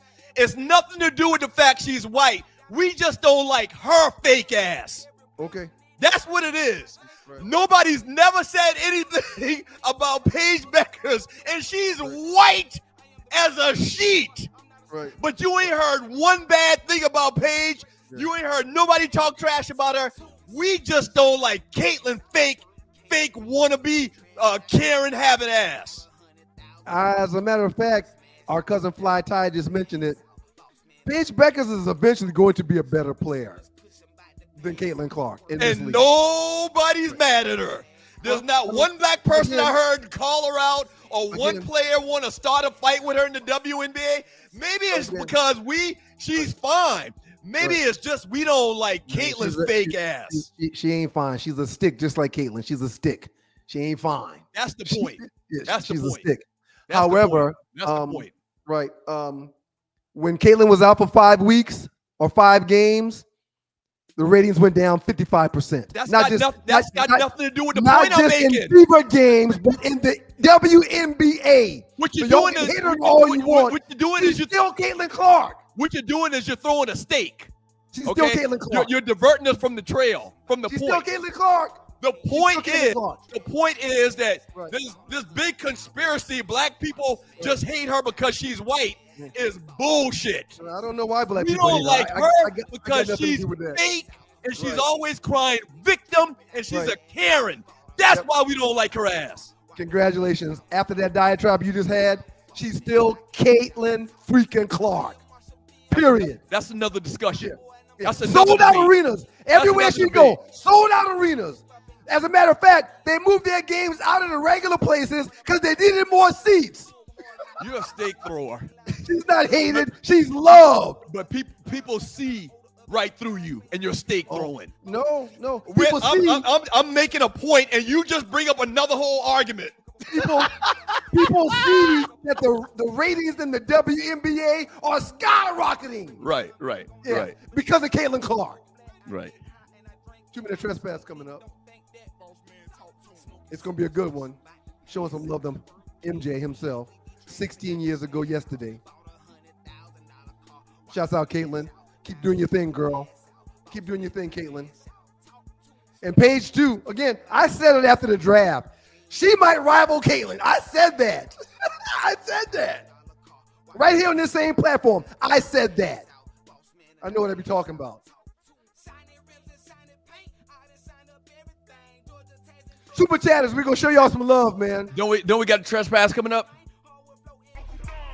Welcome back to you boys.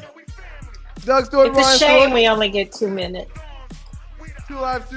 I love the trespass. Yeah, it's too bad. I only get 2 minutes before the feds come after us. I got to tell y'all a quick story. Oh, hell. Oh. It's not a joke. It's a story. Okay. I got some jokes coming, too. Thank you for reminding me, too. You're watching the Two Live Stews Experience. Thank you for joining your boys. Pass the word. Hit the share button. Whenever I do, hit the share button. Whenever I do this, that means I'm kissing my wife goodbye because her and the kids are leaving. So I did that a few minutes ago. My wife just texted me and said, Mason left the house this morning without his shoes. So he got in the car to go to camp. He's working a summer camp this summer. He gets to the job, gets out of the car, and he ain't got no shoes on. Oh, he's a earthy kind of young man. How does that happen? How does that happen? No, wait a minute, man. How does that happen? This is serious, man. Now, I've gotten a lot of things in my life, but it's literally impossible to not put on shoes. And they use Chromebooks and MacBooks every day in school. So throughout the course of the year, I take a computer to school once a week, maybe. Somebody leaves their computer once a week. I'm blessed to be here. It's okay. If it happens on Monday or Thursday, I'll bring it to you after the show. I'm blessed to be here. But see, this ninja left this morning with no shoes. That's a problem, Ryan. I mean, I'm like you. I was that mom, but as adults, it's, for us at least, it's been problematic. Me saving them all of the time. Like, if they're leaving their computers, there's maybe a point where they just won't have it. So wait, I missed. It's hard because I was just in amazement. So you have to take his shoes to him. Oh, well, she hadn't asked me that yet, but that's coming. That's coming next. So you're leaving? The text just came in. Hell no, I'm not leaving. The text just came in. Let him walk around all day barefoot, man. Not all day, but the text just came in. When you're done, can you please bring his shoes? No, let him walk around all day without shoes, man. He'll learn a value. I might be with Douglas on this. Yeah. And it's gonna be hard, but you gotta do it for future. This doesn't bother me, so I will take the shoes when I have to go by the school. I won't make a special trip to take the shoes. However, in the mornings where I get the message, Dad, I need you to bring me my computer, I'm not going to let them get a 0 for the day in class because they left the computer. I'm not doing that. Yeah.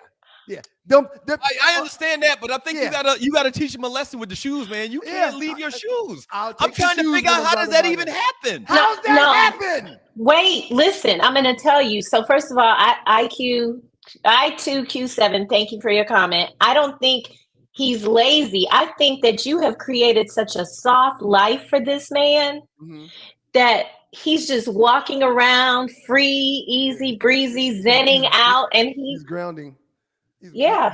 These kids are blessed. He's grounding. Yeah. He's out there grounding today. Absolutely.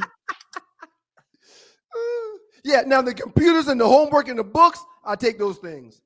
Yeah, them A's gotta stay A's. If you get a 0, it's gonna drop that A. I'm not letting that happen. Let's conduct an experiment.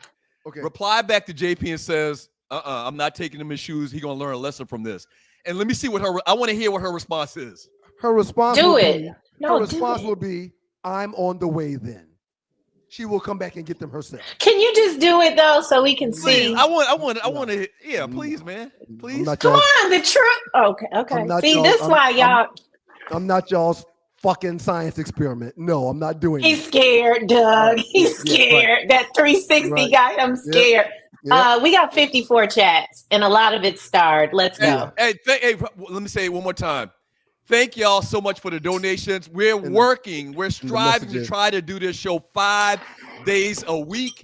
I It don't know. really means a lot. If you donate to the show, whatever you can, we'd appreciate it. We only ask for donations once a week. Go ahead. I usually can see how many chat messages we've had. The last I saw was at 600. I don't know how much it is now, but thank y'all.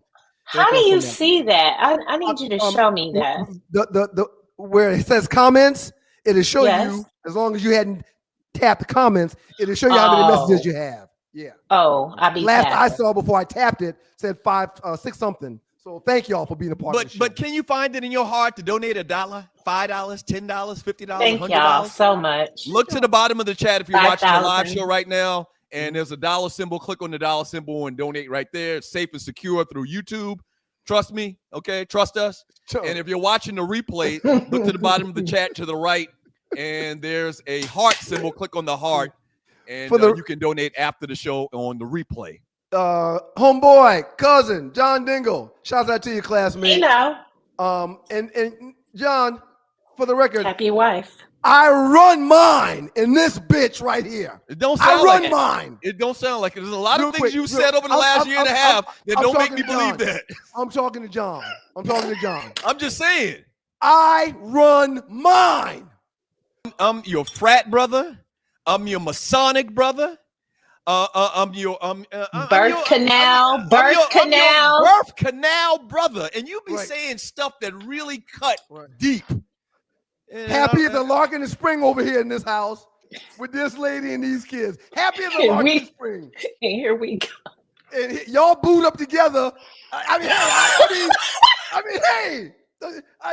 don't just take advice from everybody when it comes to this house. I run mine. Ralph Scott wants the chat read, and because he is a contributor to this show, Ryan, get in here from Ralph Scott. Let him go, Tree. Shit. Just let him go. Whew, you need a nap after. Doug, your camera looks so good today. From Ralph Scott, just a little something for the. We are the coolest podcast on YouTube. # long live the money sign stews. Thank you, Rel. Thank you, Rel. Rel, I guess I'm not going to see you in October. Are you coming on the cruise? Rel might come here anyway. He said him and the wife were coming. Didn't he say that? I hope so. We need to still be doing some tailgates, even though we're not doing SME weekend. But from Till Dog 12. We're definitely gonna do tailgates. That's what I called Brother Babe about. Damn it! I hit Brother Babe up about that business we were talking about. I forgot why I hit him up. That's why he divorced. He texted me like 2 days ago, and I was like, I called him, but why did I call him? And I couldn't remember till just now. We need an engineer for the tailgates. That's it. And did Ferdinand say we could bring the pool party? We can have a guest list, Tree. Do we have a guest list? I'll find out because Tanya Wilder was like, I want to come to the pool party. You're talking about the pool party, Douglas. It's gonna be awesome. Right. I'll text him when we're done. Okay, guys, come on, sweethearts. From Till Dog 12. Thank you so much. He's paying his weekly tithe to the Holy House of Stews. That's right. It's 9:00. We got time to knock all 59 of these down. From Griff. What's happening, family? Like Rel stated, I'm glad you brothers are back. We absolutely appreciate Tree and Arlie as well. Thank you. We appreciate y'all. Thank you, Griff. And here's Griff again. I just wanted to give a belated heavenly birthday shout out to my dad. June 24th, he made his transition in 2023. One of the toughest things to witness is watching a loved one decline, and there's nothing you can do to reverse it. And Ryan's often telling us to make up with people. Stop that. Stop that mess. So Death is a punisher regardless. We weren't blessed to see our father decline. We talked to him one day, and we got a phone call that he was dead the next. And it's just as tragic. It's something that I still deal with my therapist. Death is just. Oh, Hold on. Rest in peace to your dad, Griff. Hold on. Rest in peace to your dad, Griff. You're in therapy, and you out here calling us out and judging us for being divorcees. What are y'all working on? I was making a point. Period. And my point was made. Yeah, my point was made. From Loose Neck O inside, Doug brought the lighting home from the. I can't ever finish y'all shit. Oh yeah, that's another thing too, man. So you look like it, but it's good. The elevator was down in my building 4 days in a row. You live high up there, man. You didn't go nowhere, did you? 4 days in a row. I just talked about the fire alarm going off at 3 a.m. every once a month for the last year and a half. It seems like. Hey man, I've been here 4 years. It's time to go. So you gotta talk. I gotta tell them whether I'm going to renew my lease. It's time to go. Next week, Wednesday. Yeah, I think that's a sign. Well, I live on the 20th floor, the 19th floor. You got to find another place, which is going to be a situation. And, I hate looking for a new place. Right? Yes. Moving sucks. And most people sign the lease because they just don't want to gather their stuff and go someplace else. You're right. You are 1,000% right. I love my location. I'm right across the street from MARTA. I'm within 25 restaurants within a quarter of a mile. But today is Thursday, and you've had 4 days of walking steps up and down, up and down. No, hell no. You need some off your rent this month for that shit. It's so bad that people are trapped. There's like unathletic, overweight people that live in the building. They can't leave. Steps. They can't leave. They gotta stay. Because they can't get back up. They can't get back up. They can't get them get down. That if there's handicap wouldn't live. Oh, Douglas, it's time to go. I've done it back and forth so many times. It takes me 6 minutes to do it myself. There's a lot of people that can't do it at all. That's not a true statement, Tree. There are handicapped people that live on all those floors. They get to their spot in an elevator. That's got to be a lawsuit, right? It's got to be a lawsuit, right? Hell yeah, 4 days. The hell he will. Nah, you can't come over here. I got too much white stuff over here. Listen. This whole thing with me and Tree is really just theater. I bet he in the back room right now. Tree is like my little sister. Right now. Tree is like my little sister. Okay, don't perpetuate that rumor. You got some Trumpian ways if she's your little sister, man. Ooh. Golly. Ooh, okay. Hey, Sean. Ryan, you right. If you buy an outfit and go get some wings, your ride will have a busted window. He talking about the West End. That's a bullshit. Your ride will have a busted window. You must send someone. Now, Sean, I'm going to be honest with you. When I'm going to get Chinese food, I do ask my BFF that lives also around the corner if he could ride in the car with me and sit there. And the busted windows thing, that's an Atlanta thing. That's an Atlanta thing. I went to a buddy's house, and there were 15 cars in the parking lot with busted windows out. And you were in what, West Midtown or something like that? I was off of Collier. Yeah. Stop doing that's that, man. Everywhere. You cut to the white meat. You cut to the white meat unapologetically, and you also throw everything black under the bus, and then add on top of it. You're the biggest supporter of the whitest white girl in the history of the WNBA. I'm just not going to sit here and he's just being him. I'm not going to take these shots without giving some shots back. I'm just not doing that. From Wody 504. Welcome. Never seen you here before. Thanks for being here, man. I had a lot. Iota. Oh, I had an Iota try to press me too. This cat's real bold with that Iota thing, man. Yeah, but look, y'all talk so much shit about them just because they're last. No, I didn't talk shit about them. I told a story. I told an experience. I told them an experience I had. I do not want I don't want the coalition of Iotas coming and picking it around my goddamn building. The coalition. Well, half of them probably can't get to you. They ain't going up them stairs. I stand down, Iotas. Big baby. I didn't mean it the way it came out if you're offended. I don't think you should trash talk any of the other orgs, but I don't. Well, you were saying with their little canes and stuff, and I know. Thank you, Tim Chill. I mean, they ain't the Qs, so I mean, pretty much. Thank you, Tim Chill. We still the Qs. I do love y'all the best, but I try not. Like, I will not go out with a dude. Don't tell me if you're in a D9 and you say the one with the A, I'm not going. Happy birthday, Shara Childress. Happy birthday, Shara. And congratulations on 30 years with your husband, Tim Chill. Congratulations. Yes. Oh, here we go. That's for awesome. keeping the marriage together. 30 years for keeping that thing together, Tim Chill. Congratulations. Thank you, Tim Everybody can't do it, Tim Chill.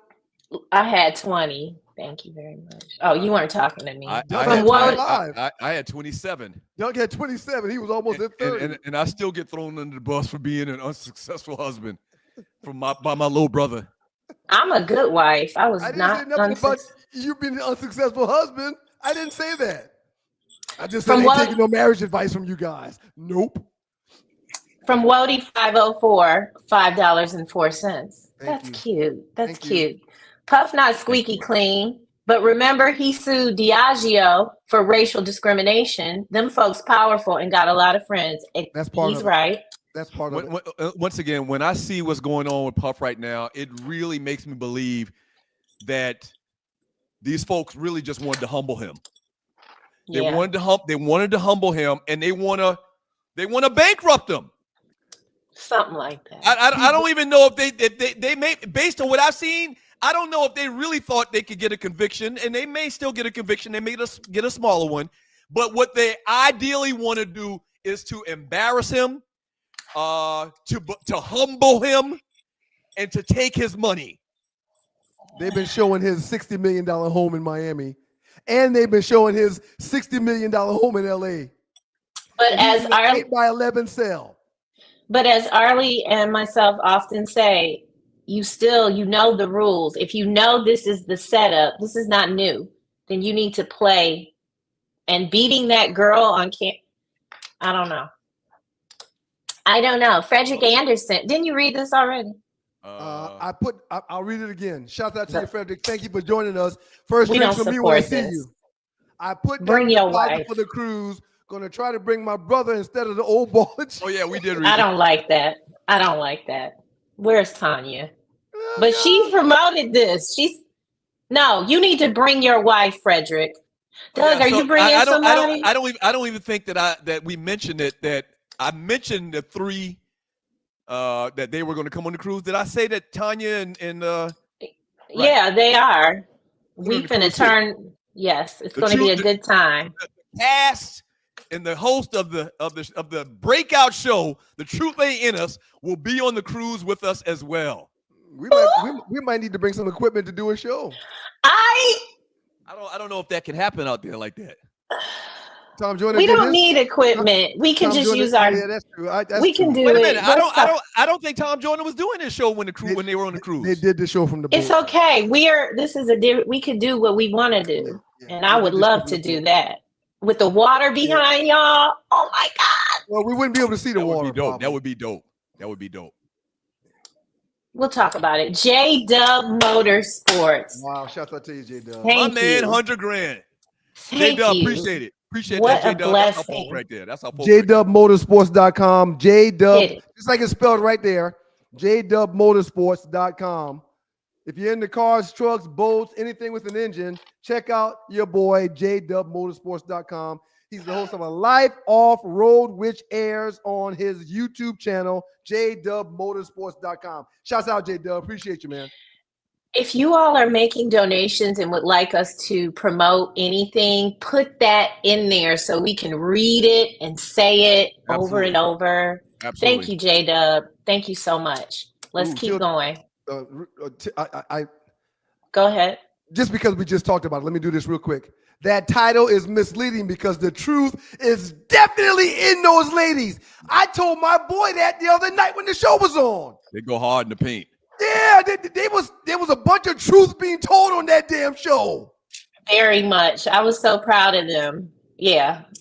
Phyllis, that's gonna be y'all's. It was just good. Okay, let's stay in this show. From Rel Scott. Thank you so much. Sorry, Douglas. The only pinky we acknowledge is 4'11" with a donk the size of Moko, and she put a lot of young men to sleep. Oh, he's talking about the scripper. The white. She's not a stripper. She's a porn star. Porn star. Pinky. Oh. There's a porn star named No, Pinky. I don't know who that is. I've heard. I haven't seen her work. From Cornell, #1 Dolphin fan. Thank you so much. They banned biker shorts, as they should, from my middle school because they came to school looking like he had a. Hey man, that's funny. Everybody was walking around because the guys had on biker shorts and the ladies had on biker shorts. Guys was walking around with their tents pitched all day long. It was a glorious time. You looking at ass all day long, and you looking at camel toes all day long. You're gonna stiffen up. The biker short era was great though. You're gonna stiffen up. Did y'all rock the biker shorts in Detroit, Tree? Absolutely, and I had the hips and thighs going on. Well, wait, I was real thin, but then after I started, okay, never mind. Spread. We know. It happens. From Carrie Portis, thank you so much. He's listening to the show while going to work. Wait a minute, Carrie. Thank you, Carrie. Don't be saying that. Doug gonna get out that. Nah, he's just listening though. He says he's listening. Oh yeah, that's right. I will call a popo on your ass. You jeopardizing the lives of other people. Jokes, Ryan. James Hardy was 6'8" and played WR. What's WR, please? Wide receiver for Buffalo. Okay, so James Hardy must be before my time. I don't remember that name. Thank you, Big John. Yeah. I'm going to look him up, though. James Hardy. I'm doing that right 6'8". now. Big John came in again. The funny part is Steph and Ryan are the same height. Right. Why you dissing him? But I'm not an NBA player. I played football. That's not the point. You always clowning that man about his height. I didn't play in the NBA. But why are you always clowning that man about his height? He's one of the greatest.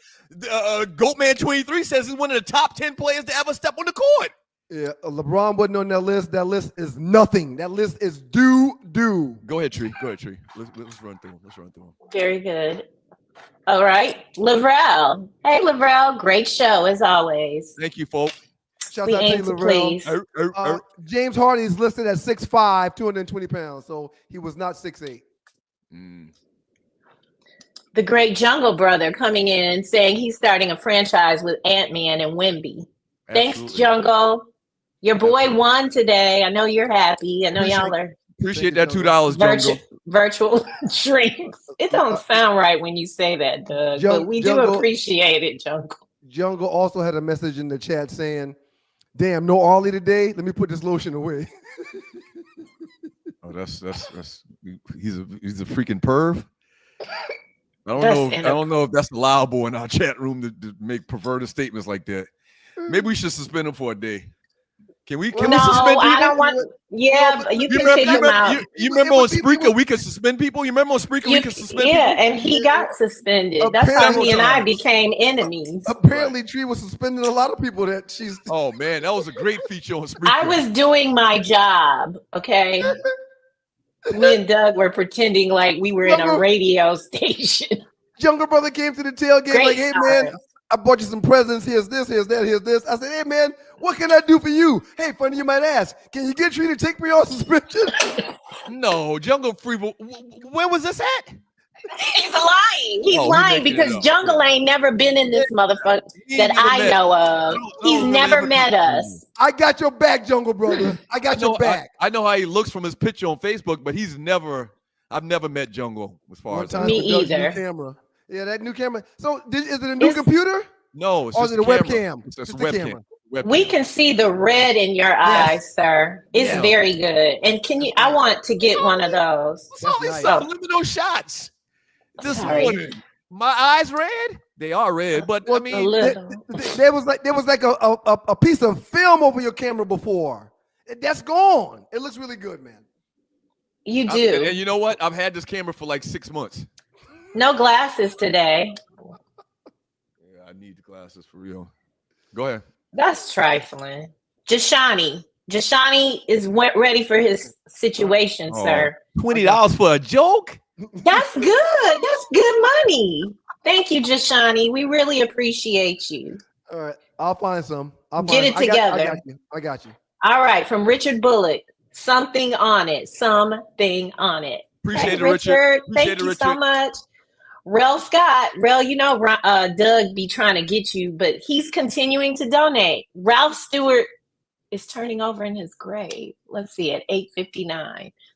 What was going on then? Probably the Caitlyn love. The fact that you are in love with a white woman. How do you organize a space-themed party? How do you organize a space-themed party? Out of this world. Shoot. Blast off. You plan it. You plan it. And thank you for the donation, Jay Shani, though. Appreciate it, despite the joke. From Corey Robinson. It was good. I just didn't get it. Corey Robinson. Great day. Just curious. Why y'all call it the 2-minute trespass? Also, another joke request. Oh my god. All right. So we are not allowed to do some things on here, but I am a rule breaker. So I was like, we got to have some kind of music that the people know. Popular and music. I'm violating one platform in particular's situation. So I do 2 minutes of music. What? You shouldn't tell on yourself. Well, the truth is it. And then I cut it off. It gets cut out at editing. In effect, we're trespassing on this music. You know, exactly. Copyright. The 2-minute trespass. Yeah, we're trespassing. How do you stop an astronaut's toddler from crying? How do you stop an astronaut's toddler from crying? You rock it. You rock it. That was easy. I should have got that one. That But you know was what? I've totally turned my brain off to your jokes, man. So I don't even try anymore. Right. Ty Davison, thank you so much. Ryan, run over to Tidwell Ford, Kennesaw, #buy with Ty. Run and drive out. Baby, you got the best. There you go, Ty. That's how you do it, Ty. That's how you do it. That's how you do it, Ty. Go check out my man Ty Davison, man, at Tidwell Ford, Kennesaw. Buy with Ty. #buy with Ty. And as a matter of fact, Run we in, keep talking drive about out. this. We keep talking about this pool party we're going to be at in July. It's in Kennesaw. So maybe certain donators might end up at the pool party. Yeah, we're going to figure that out. Yeah, we have to. The wife standing behind you, she heard what you said, Ryan. This man don't want you to take young Master Miles his shoes. He already told you. Mine. If I'm going to put the shoes in the car, but while I'm going about my day, if I'm by the school, I'll drop them off. He can't be at camp. He can't be at camp all day with no shoes. It's not safe. It's an OSHA thing. It's OSHA. Why can't he be at school all day without shoes? He's an athlete that needs to protect his feet. And if he gets hurt, they can sue the school. Well, he needs his shoes. I mean, I think what would have happened in our case, if we were that age growing up, I think they would have made us. I think they would have made us sit in ISS all day, man. I agree. To prevent a lawsuit being levied because we step on some glass or something. They would make us sit in the principal's office all day, or they would put us in ISS, in school suspension, if you don't know what it is. We would have never gotten on a bus with no shoes on, sir. That would have never That's ever the first happened. thing. That's the first thing. But what I'm saying is at this point where he's at right now, in our case, we would be in ISS. Damn it. You don't want to come with no shoes? How about sitting in ISS all day? Don't take my shoes, man. I'm requesting you don't take them shoes till then. But he runs his house. So I run mine. Yeah, that was a low blow. Thank you, Wody504, for paying for that, to say that. It was rude. Wody done dropped about $20 on the show today. Thank you, Wody. Appreciate it, Wody. Appreciate Thank it, 504. And Miles just came back from Louisiana. He loves it down there. That's what I was about to say. I'm guessing Wody, he's from Louisiana, from New Orleans or something. 504. Loose neck, Owen. Doug pissed Bookman off. Now the elevator. Hey man, this shit is I crazy. can't ever son. read his. This shit is crazy, son. And the air don't run in that stairwell either. No, it doesn't. Oh, it's hot. When I came over last week, I was like, y'all don't got no air in the hall? It was burning up. Inferno. Listen, I don't want people to say, I love where I lived for the last 4 years, but if y'all knew how much money I was paying to stay over here, you would clown me even more. It's not a little piece of money, man. It's a nice amount of money, in my opinion. Oh, I can help with that, but you need to move out of here. Why did the robot arrive at the event so tired? Why did the robot arrive at the event so tired? Worn out. Robot arrived. He had a hard drive. He had a hard drive. Y'all gotta think. Y'all just don't Come on. And Corey, you want this 5 days a week? He said 5 days a week in Jesus' name. We declare and decree it. Thank you. Thank you. Thank you. Go back to that. Go back to that. Oh, shoot. That's okay. I'm Thank you. Oh, here we go. Here we go. There we go. Thank you, Corey. Name. There we go. Thank you, Corey. Thank you. We trying. We working on some stuff. Rubra. Thank you, 10th D Q squared. Thank you so much. It's Thursday. Y'all are showing out. He gave us $1 for each pearl. Look at Woody back in the building again. How much I gotta donate to get Mr. Wilder, Tanya's husband, to come on my fellas trip with me? We gotta free this brother. Y'all might see him. If y'all keep watching, y'all might see him. Clearly, if Tanya coming on the cruise, he gonna be there because apparently they don't go to a place without each other, right?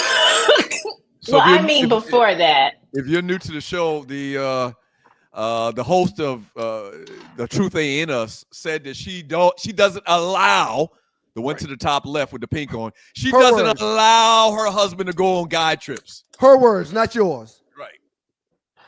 Mr. Wilder might come on. No, seriously. From J-Dub. Thank you, J-Dub.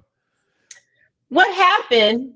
This is a Tanya post again. What happened when old girl? She'll tell y'all. Y'all come on it over to The Truth Ain't In Us. Coming every week in the fall. We're gonna do Wednesday nights. We're gonna do 8 p.m. because we don't want to interrupt y'all's football situation. But they're gonna talk about it. We're gonna be on Wednesday evenings at 8 p.m. Smart. We don't, because I understand what's important here in this space. Thank you, J-Dub. Football is Monday, Thursday, Saturday, and Sunday. That's good. Right. JDubMotorsports.com. JDubMotorsports.com. So if you're new to the show, Tanya came on when we did a little interview with her last week. She came on and talked about not letting her husband go on guide trips. And then she also, I asked her, great question by me. Have you ever popped up on your husband on a guide trip? She said she popped up on this ninja in Dubai. Very nonchalantly too. Oh yeah. What? I didn't pop up on him in Jacksonville where he was playing golf. I popped up on this ninja in Dubai. So that's a real problem because Dubai is not down the street. It costs money to get there. So he's already spent money to be in Dubai, and you spend more money to go knock on his door in Dubai? That's a problem, honey. Dubai. That's a problem. Oh, God. Wait, okay. So Amos was on the show, the pop-up. Loose Neck says Amos is going to be on the cruise wearing jean shorts, house shoes, and pump up the volume. Wait a minute, what's the deal with this Amos guy? I've heard a couple people mention this Amos guy. If you watched the show, you would have. You telling on yourself, sir? No, excuse me. I watch pieces of the show. I'm going to watch the whole thing. Okay. Okay. You'll see. Thank you, Loose Neck. Thank you so much. Love y'all. Jungle Brother. Ryan, you unsnitched on me. Arlie, congrats on the win. You snitched on me. Why you snitched on me? In reference to the Arlie comment he made about the English. Younger brother, you put that in the chat. I didn't snitch on anything. You put it in the chat, Jungle brother. If you put it in the I chat, got your back, Jungle. Chances are we might read it. Oh my goodness. What? The next donation. Hi, happy birthday. Thank you, Ike. Thank you. Season. What do you mean? This man is my ex.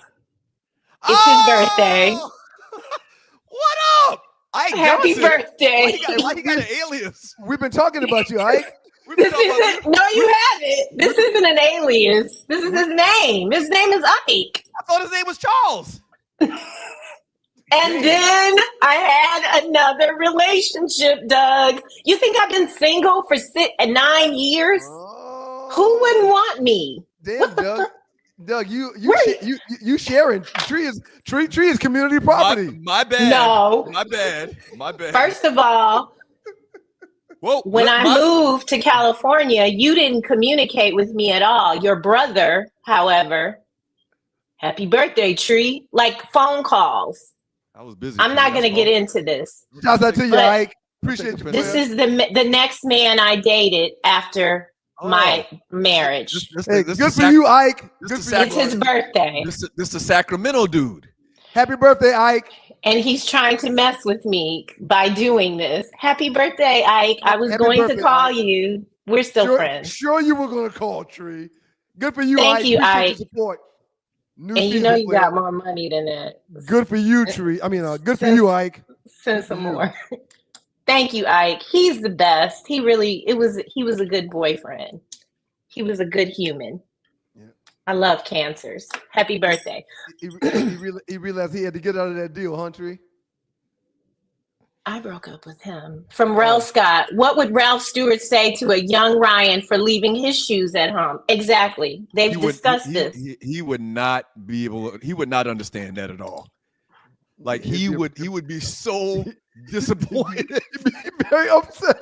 He'd be beside himself. He wouldn't. And then not talk to you for a week. Because you said that a lot. Like he just goes mute on y'all. You know what the thing was with our old man? He was disgusted very easily. Easily he was disgusted. He ain't have time for that mess. Things that didn't make sense really cut him deep. Right. That just don't make no sense. It don't make no sense, Dougie. From Loose Neck, thank you so much. No Raj, no rerun, no elevator. Exactly, no rent. Doug, that is unacceptable. They gotta take some money off that rent this month, sir. They got to. They ain't gonna do that. Hell no. All right, let's knock these down. It's getting later and later. Oof. Super chatters, thank y'all very much. Super chatters, thank y'all very much. Mr. C, NBA draft was weak.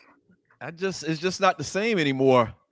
Over the last couple of years, it's got a lot to do with the players jumping early. Something I wanted to mention. Mm-hmm. Another reason why there was so much bling on that stage is because these kids are getting NILs now, and they're showing you what they're spending their money on. That's true. I didn't even think about that. You're right. They got $200,000 chains on that they've paid money for. I mean, these pendants are just diamond filled. They're huge. Half of their chest is covered in diamonds. From Adrian Williams, congrats to Ace Bailey for getting drafted yesterday. Mm-hmm. He didn't like that Utah draft though. He didn't like that at all. Nah, that's the kid that didn't work out for anybody either. I know he wished he would have a duo. Right. I know he wishes he could do a do-over. That's the tone. Correct. Yep. From Adrian Williams talking about the West End. Tassili's Raw has the best kale wraps. They got that punani over there. Yeah, that's historical West End. From Mr. C, go and get your gold grill from the West End. Not anymore, sir. They don't want us. Y'all forget I lived down the street from the West End. I was off the Cascade area. So I spent a lot of time in the West End. I know what I'm referring to, is all I'm saying. And I'm not trying to bash them folks. Yes, you are.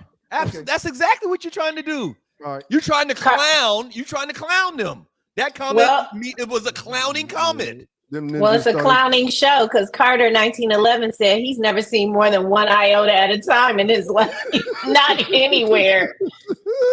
Hey, man, listen, man. I do not want the folks coming for me, man. The coalition. All the coalition of iotas. I do not want the folks coming out. Left.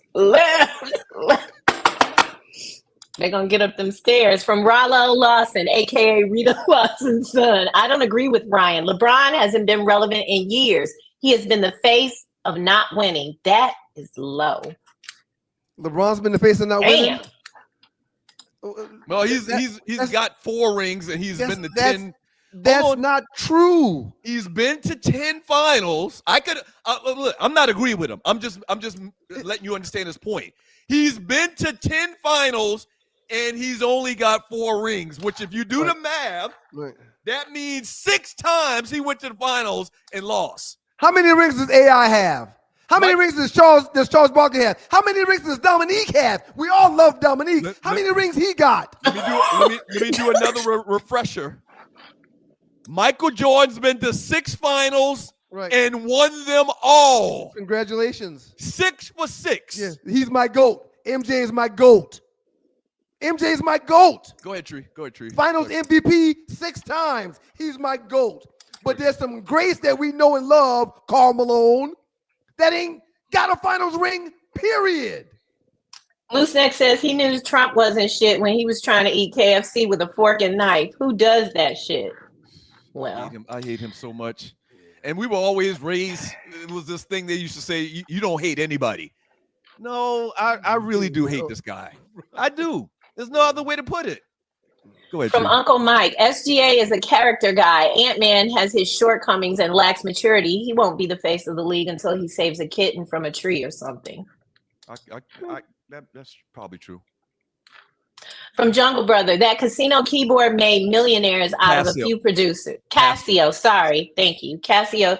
Yeah, when we were listening to Chubb Rock, that's a line in there. Yeah, he mentioned that, yeah. T. Porter, the Heat literally lost that first finals to Dallas because somebody averaged 10 points below their season average. Sounds like someone who would say Wemby has a handle like Steph. Well, Wemby, as a 7'4" guy, Wemby's got a great handle. That was my point. Yeah, but you shouldn't make comparisons like that. Steph is one of the all-time great, got all-time great handles. And somebody being 10 points off their average means that they still scored in the teens. Go ahead, Tree. 16, 17 points off the average? Oh, that's a bad thing. You're watching the Two Live Stews experience. Oh, yeah, and the person that was 10 points off the average has scored more than anybody in the history of the game. Hey, Danny. Brooklyn is going to be a European team with a high-level European IQ, a European coach, and European draft picks, one of whom is the MVP of the European Under-20 Championship. But they drafted 4 guards last night. Didn't Brooklyn draft 4 guards? Caucasity. They had all these picks, and they took a guard with every pick. Not all of them. One of them wasn't a guard. One of them wasn't a guard. But, yeah, the other 4 were. Come on, man. Maybe they're gonna run, Showtime. They're gonna go Showtime up and down the court, fast breaks all day long. Yeah, Brooklyn set a team record with 5 first-round picks, including the Nolan Traja guy, number 19. But they had 4 guards in their picks. From Uncle Mike, he said he was in his feelings the day Michael Jackson died. White people was making jokes at my job, and I took my black ass home. Making jokes? Oh, yeah, they're very the way they love that ninja. No, but they always say that he was fooling with the little boy. The kids. They always go back to that. And he won the trial. He still denies it till this day. Well, he doesn't deny anything now. But until he died, he denied all of that. There's character witnesses, people that said he would never do that. I don't believe Michael Jackson was trying to sleep with them little boys. I'll never believe that. But they just want to tarnish your name. Like them cats we used to work for. Now they're probably tarnishing the Stew's name right now. Still to this day, still to this day, just because that's what they do. They put bugs in people's ears. Shouts out to the Water Boys. I'm sure there's a clip coming for them real soon. Well, there was one already that I released. No, he's talking about what there's going to be more. What we just talked about. Oh yeah, we did There'll be more. There'll be more. Y'all gonna be the truth is in y'all. Good, because I be like, I want to know some things. Tanya we're saving it for the book though, Tree. We're saving it for the book. But we told the truth. So yeah, if you haven't seen this, these cats to do a show here in Atlanta called The Water Boys, and we did a 2 hour. It wasn't 2 hours, maybe an hour and a half interview with them, and they're going to be releasing little clips of. Shouts out Trey. Shouts out Rich. Be Rich. Appreciate y'all, brothers, man. Wody 504. He says Tanya is at home listening, freaking out, listening to Frederick's comment about the ball and chain. I didn't like that comment either. Shit. He just being funny. Don't do that. Julius 35C. He said the food companies pushed the chocolate milk on us through the Department of Education back in the day. I did not drink milk, period. That was Dave Chappelle. I think that was Dave Chappelle that did that clip, right? That was the comedian, right? Didn't sound like him. That wasn't Dave. But the point, the comedian was talking about a big conspiracy. Like, why was they giving us chocolate milk? In the middle of the day. In the middle of the day with spaghetti and everything else. With everything. Disgusting. From John Lewis. Would you think they would give us water or maybe at the worst some juice? No, because they want you to be taking them pills and stuff. You down to the hospital with diabetes and shit. From from John Lewis. Doug, your LB Kwame and I have been friends since 1998. Yeah. What number on the line was Kwame? 13. Wait, the rapper or somebody? No, that was his line. That was his line name because he had the Kwame. Remember Kwame had the little gray streak in his hair? Yeah. Before we got online, he had the gray streak on his hair. Wanzala Jackson. It's the biker short comeback. Hell nah. I never put on no damn biker shorts. My dad would have kicked my ass. And so would you. Yeah, did your dad? We wore biker shorts. He didn't notice. Our old man didn't wear no biker shorts. No, I said we wore biker shorts. You ain't listening. Yeah. From Wody, cats used to be on basketball courts in them biker shorts. Yeah. And we were swinging. It was. Demetria 2000 school days. Spike Lee made the biker shorts the ish. Oh, that's right. I forgot about that. I'll never forget it. One of those Sunday afternoons where we got on the bus and went to the skating ring in North Charleston. Me and my little girlfriend went, man, together. You know who my little girlfriend is? I'm talking about. Don't say her name out loud. Not is. But we had the matching biker shorts. Yep. We had the matching biker shorts. She was one of my favorite girlfriends of yours, also. Probably one of the only one or two that I've ever had, really. I used to sit in the laundry room while you was wearing that thing out in the front room. Okay. How do you say her last name? We didn't say the name, so that's fine. Let's move on. Okay, yeah. Oh, look at Doug. He don't like that. How you gonna come up? Never mind. From Reggie Mitchell. How do you say her last name, please? Beckers. Paige Beckers got a black. Right. I didn't know that. Oh, does that sweeten the pot? Does that change anything for you, Doug? She's cool now. She got some chocolate. She got some chocolate milk in her life. You missed the whole point. She's always been cool and fine. But your girl, we don't like her ass. And FM says, facts, Doug. We don't like CC, and it's not because of race. Thank you. Of course it's because of race. Y'all stop it. Jungle Brother, Doug, Bullseye, the one time he agrees with you regarding how we feel about Caitlyn Clark. Hey, her name is spelled with C's, not K's. Oh, shit. Thank you, Jungle Brother. It's spelled with C's. I know what you're trying to do.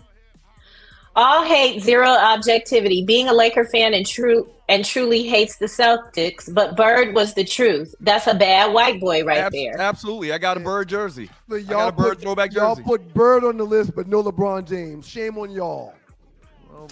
Jungle Brother wants us to leave. Here we go. He couldn't stay away too long. Jungle Brother wants us to leave Ryan's household and his kids out of our mouth, or we're going to be in trouble. So Miles, who was in Miles is at a driver's ed course this week, 30 hours this week for his driver's ed course, and every kid has to do it before they can get their license.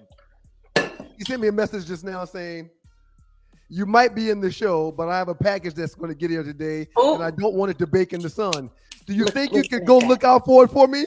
Wow. Ooh, if I could see your phone. Is it an animal? Like a parakeet or something? My response, I got you, bud. Of course. They be ordering this man around. Some fish? A turtle? What's he getting? I don't. They got their own money, man. They be ordering stuff all the time. And they order stuff all the time. Come on, we got 10 more. All right. Robert DJ Easy Campbell. The whitest white girl is funny as fuck. Good work at Doug Stewart. She is. It's a race thing. I'm telling y'all, it's a race thing. It's a race thing. From Jungle Brother, he wants us to say a prayer for Mr. Wilder. He really is. I've been praying for him as ever since I've I found out. experienced him. I've been praying for him ever since I found out. From Jeff, he said, "I'm gonna call Ike from Doug's phone." Going to call him from Doug's phone. I'm gonna tell him happy birthday. I might take him out. I don't really have time, but I might. Don't call him from my phone. Don't call him from my phone. I got plans. He good. He said no. He said, Jashani said, Ike said new season. He trying to love and hit. Nope, not gonna happen. From Till Dog 12, Doug's new camera made him light skinned. You are pretty. I'm gonna agree with that. He got a little Sammy Sosa going on this morning. From LooseNet, imagine Mr. Stewart seeing Miles and Mason on the tricked out golf cart. Yeah, he would have loved them boys, man. Don't Go ahead. He would have never approved of no golf cart though. I'm gonna tell you that. He said they can walk. That's what he was saying. That's the point. They can walk down there to the lake. Nah, we live in a golf cart neighborhood. It's okay. No, we live in a golf cart neighborhood, and I pick up packages for my kids and run errands. Yes, I pick up packages. And y'all ain't married. Yes. I pick up packages that come to the house. All right, end it. AT Alien 78, great show. Thank you for watching. We went way y'all over have a today. great weekend. We went way over today. Super chatters, thank y'all very much. Y'all did your thizzle, nizzles. Thank you. We've gone from 7:30 to 8. Shouts out Spadoja. Where you been, Spadoja? Spadoja. Services at the pool party in July. Spadoja was on the show. He was in our show Tuesday night. Was he? These girls want massages. Spadoja, this makes total sense for you to be a part of the networking event to come out there and give massages. Let's figure that out, Spadoja. And you need to be a sponsor of The Truth Ain't In Us, for sure. Hey, man, you I humbly request you back off from this Caitlyn Clark shit, man. It's not making you look good. I'm just telling you, and you might not care, but okay. I need you to back down on this Caitlyn Clark thing, man. Demetria, thank you for saying great show. Sir, I played with Barry Sanders for 3 years. But that has nothing to do with the point that I made all day long today about that discussion. I admire greatness because I know what you got to put into it to get it. All right, man, go ahead. And she's great. Get us out of here, man. Yeah. I admire greatness. She's great. I would never tell you anything wrong, man. But for some reason, you think I would. Oh, yeah. Hey, no comment, man. No comment. Super chatters, one more time. Uncle Mike sent us another one, Tree. I'll get to it real quick. And you gonna take that boy his shoes? To stop the jokes, I'll donate $1 more than Jasani every show. Thank you, Uncle Mike. Thank you. No, the jokes must go on. So listen, are you gonna put your shoes on, get dressed, and drive all the way up to the school? How long does it take to get to the school? 12 to 13 minutes. That's a long time. Well, anyway, are you going to take him his shoes, man? After living in Atlanta, sir, I don't have a long drive in Columbus. Everything is 30 to 45 minutes in Atlanta. 12 minutes is nothing. I can go and come back and be home before it takes one trip to get someplace in Atlanta. So you're going to take... And I most definitely am taking that boy his shoes. Most definitely. Yeah. That boy's going to get a D1 scholarship in a couple of sports. He needs shoes on his feet. Now, what I will do will take out of his allowance for me taking his shoes. That's what I'll do. There's some circumstances. But, yeah, I'm taking my kid his shoes. Hey, man, your father not always going to be there to bring you your shoes, man. I don't quite know how he left without his shoes. Doug, answer this man's question. He might want to buy. What kind of camera, Doug? It's a Logic, Logi. It costs like $125. It's a good camera. It's a great camera, sir. Mm-hmm. Again, A+ to all the super chatters. Thank y'all very much. We appreciate y'all. And I got a lot of light too. Let me turn this off. Jasani said, "Don't stop the jokes, man." Okay. I will not. I don't need the light. I can go with this one light. I will not stop the jokes. A+ to all the super chatters. Everybody else in the chat, thank y'all for being a part of the show. Thank y'all, man. Thank y'all very much. Once again, if you're watching the replay, because it's perpetuity. If you're watching the replay, look to the bottom of the chat. There's a heart symbol. Click on the heart symbol, and you can still donate after the live show is done. These were just jokes. No disrespect to the great Arlie Michelle. I apologize for being awkward. We get it, Jungle brother. That's big of you, Jungle. Thank you. We get it, Jungle. We get it, man. It's okay. The lotion was pretty heavy, though. I mean, we have noted that you have perv tendencies, though. That paints the picture, Jungle brother. We have made a note. A+ to everybody in the chat room. A+ to Tree Taylor. Good job, Tree. Outstanding job today. That's it. Logitech. That's exactly it. A+ to you, Doug, as well. And to all the dogs and poodles that support the show. You get an A2, man. Appreciate y'all.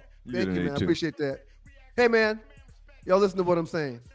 God is good all the time, and all the time God is good. If you don't know him, you need to find him and show him love.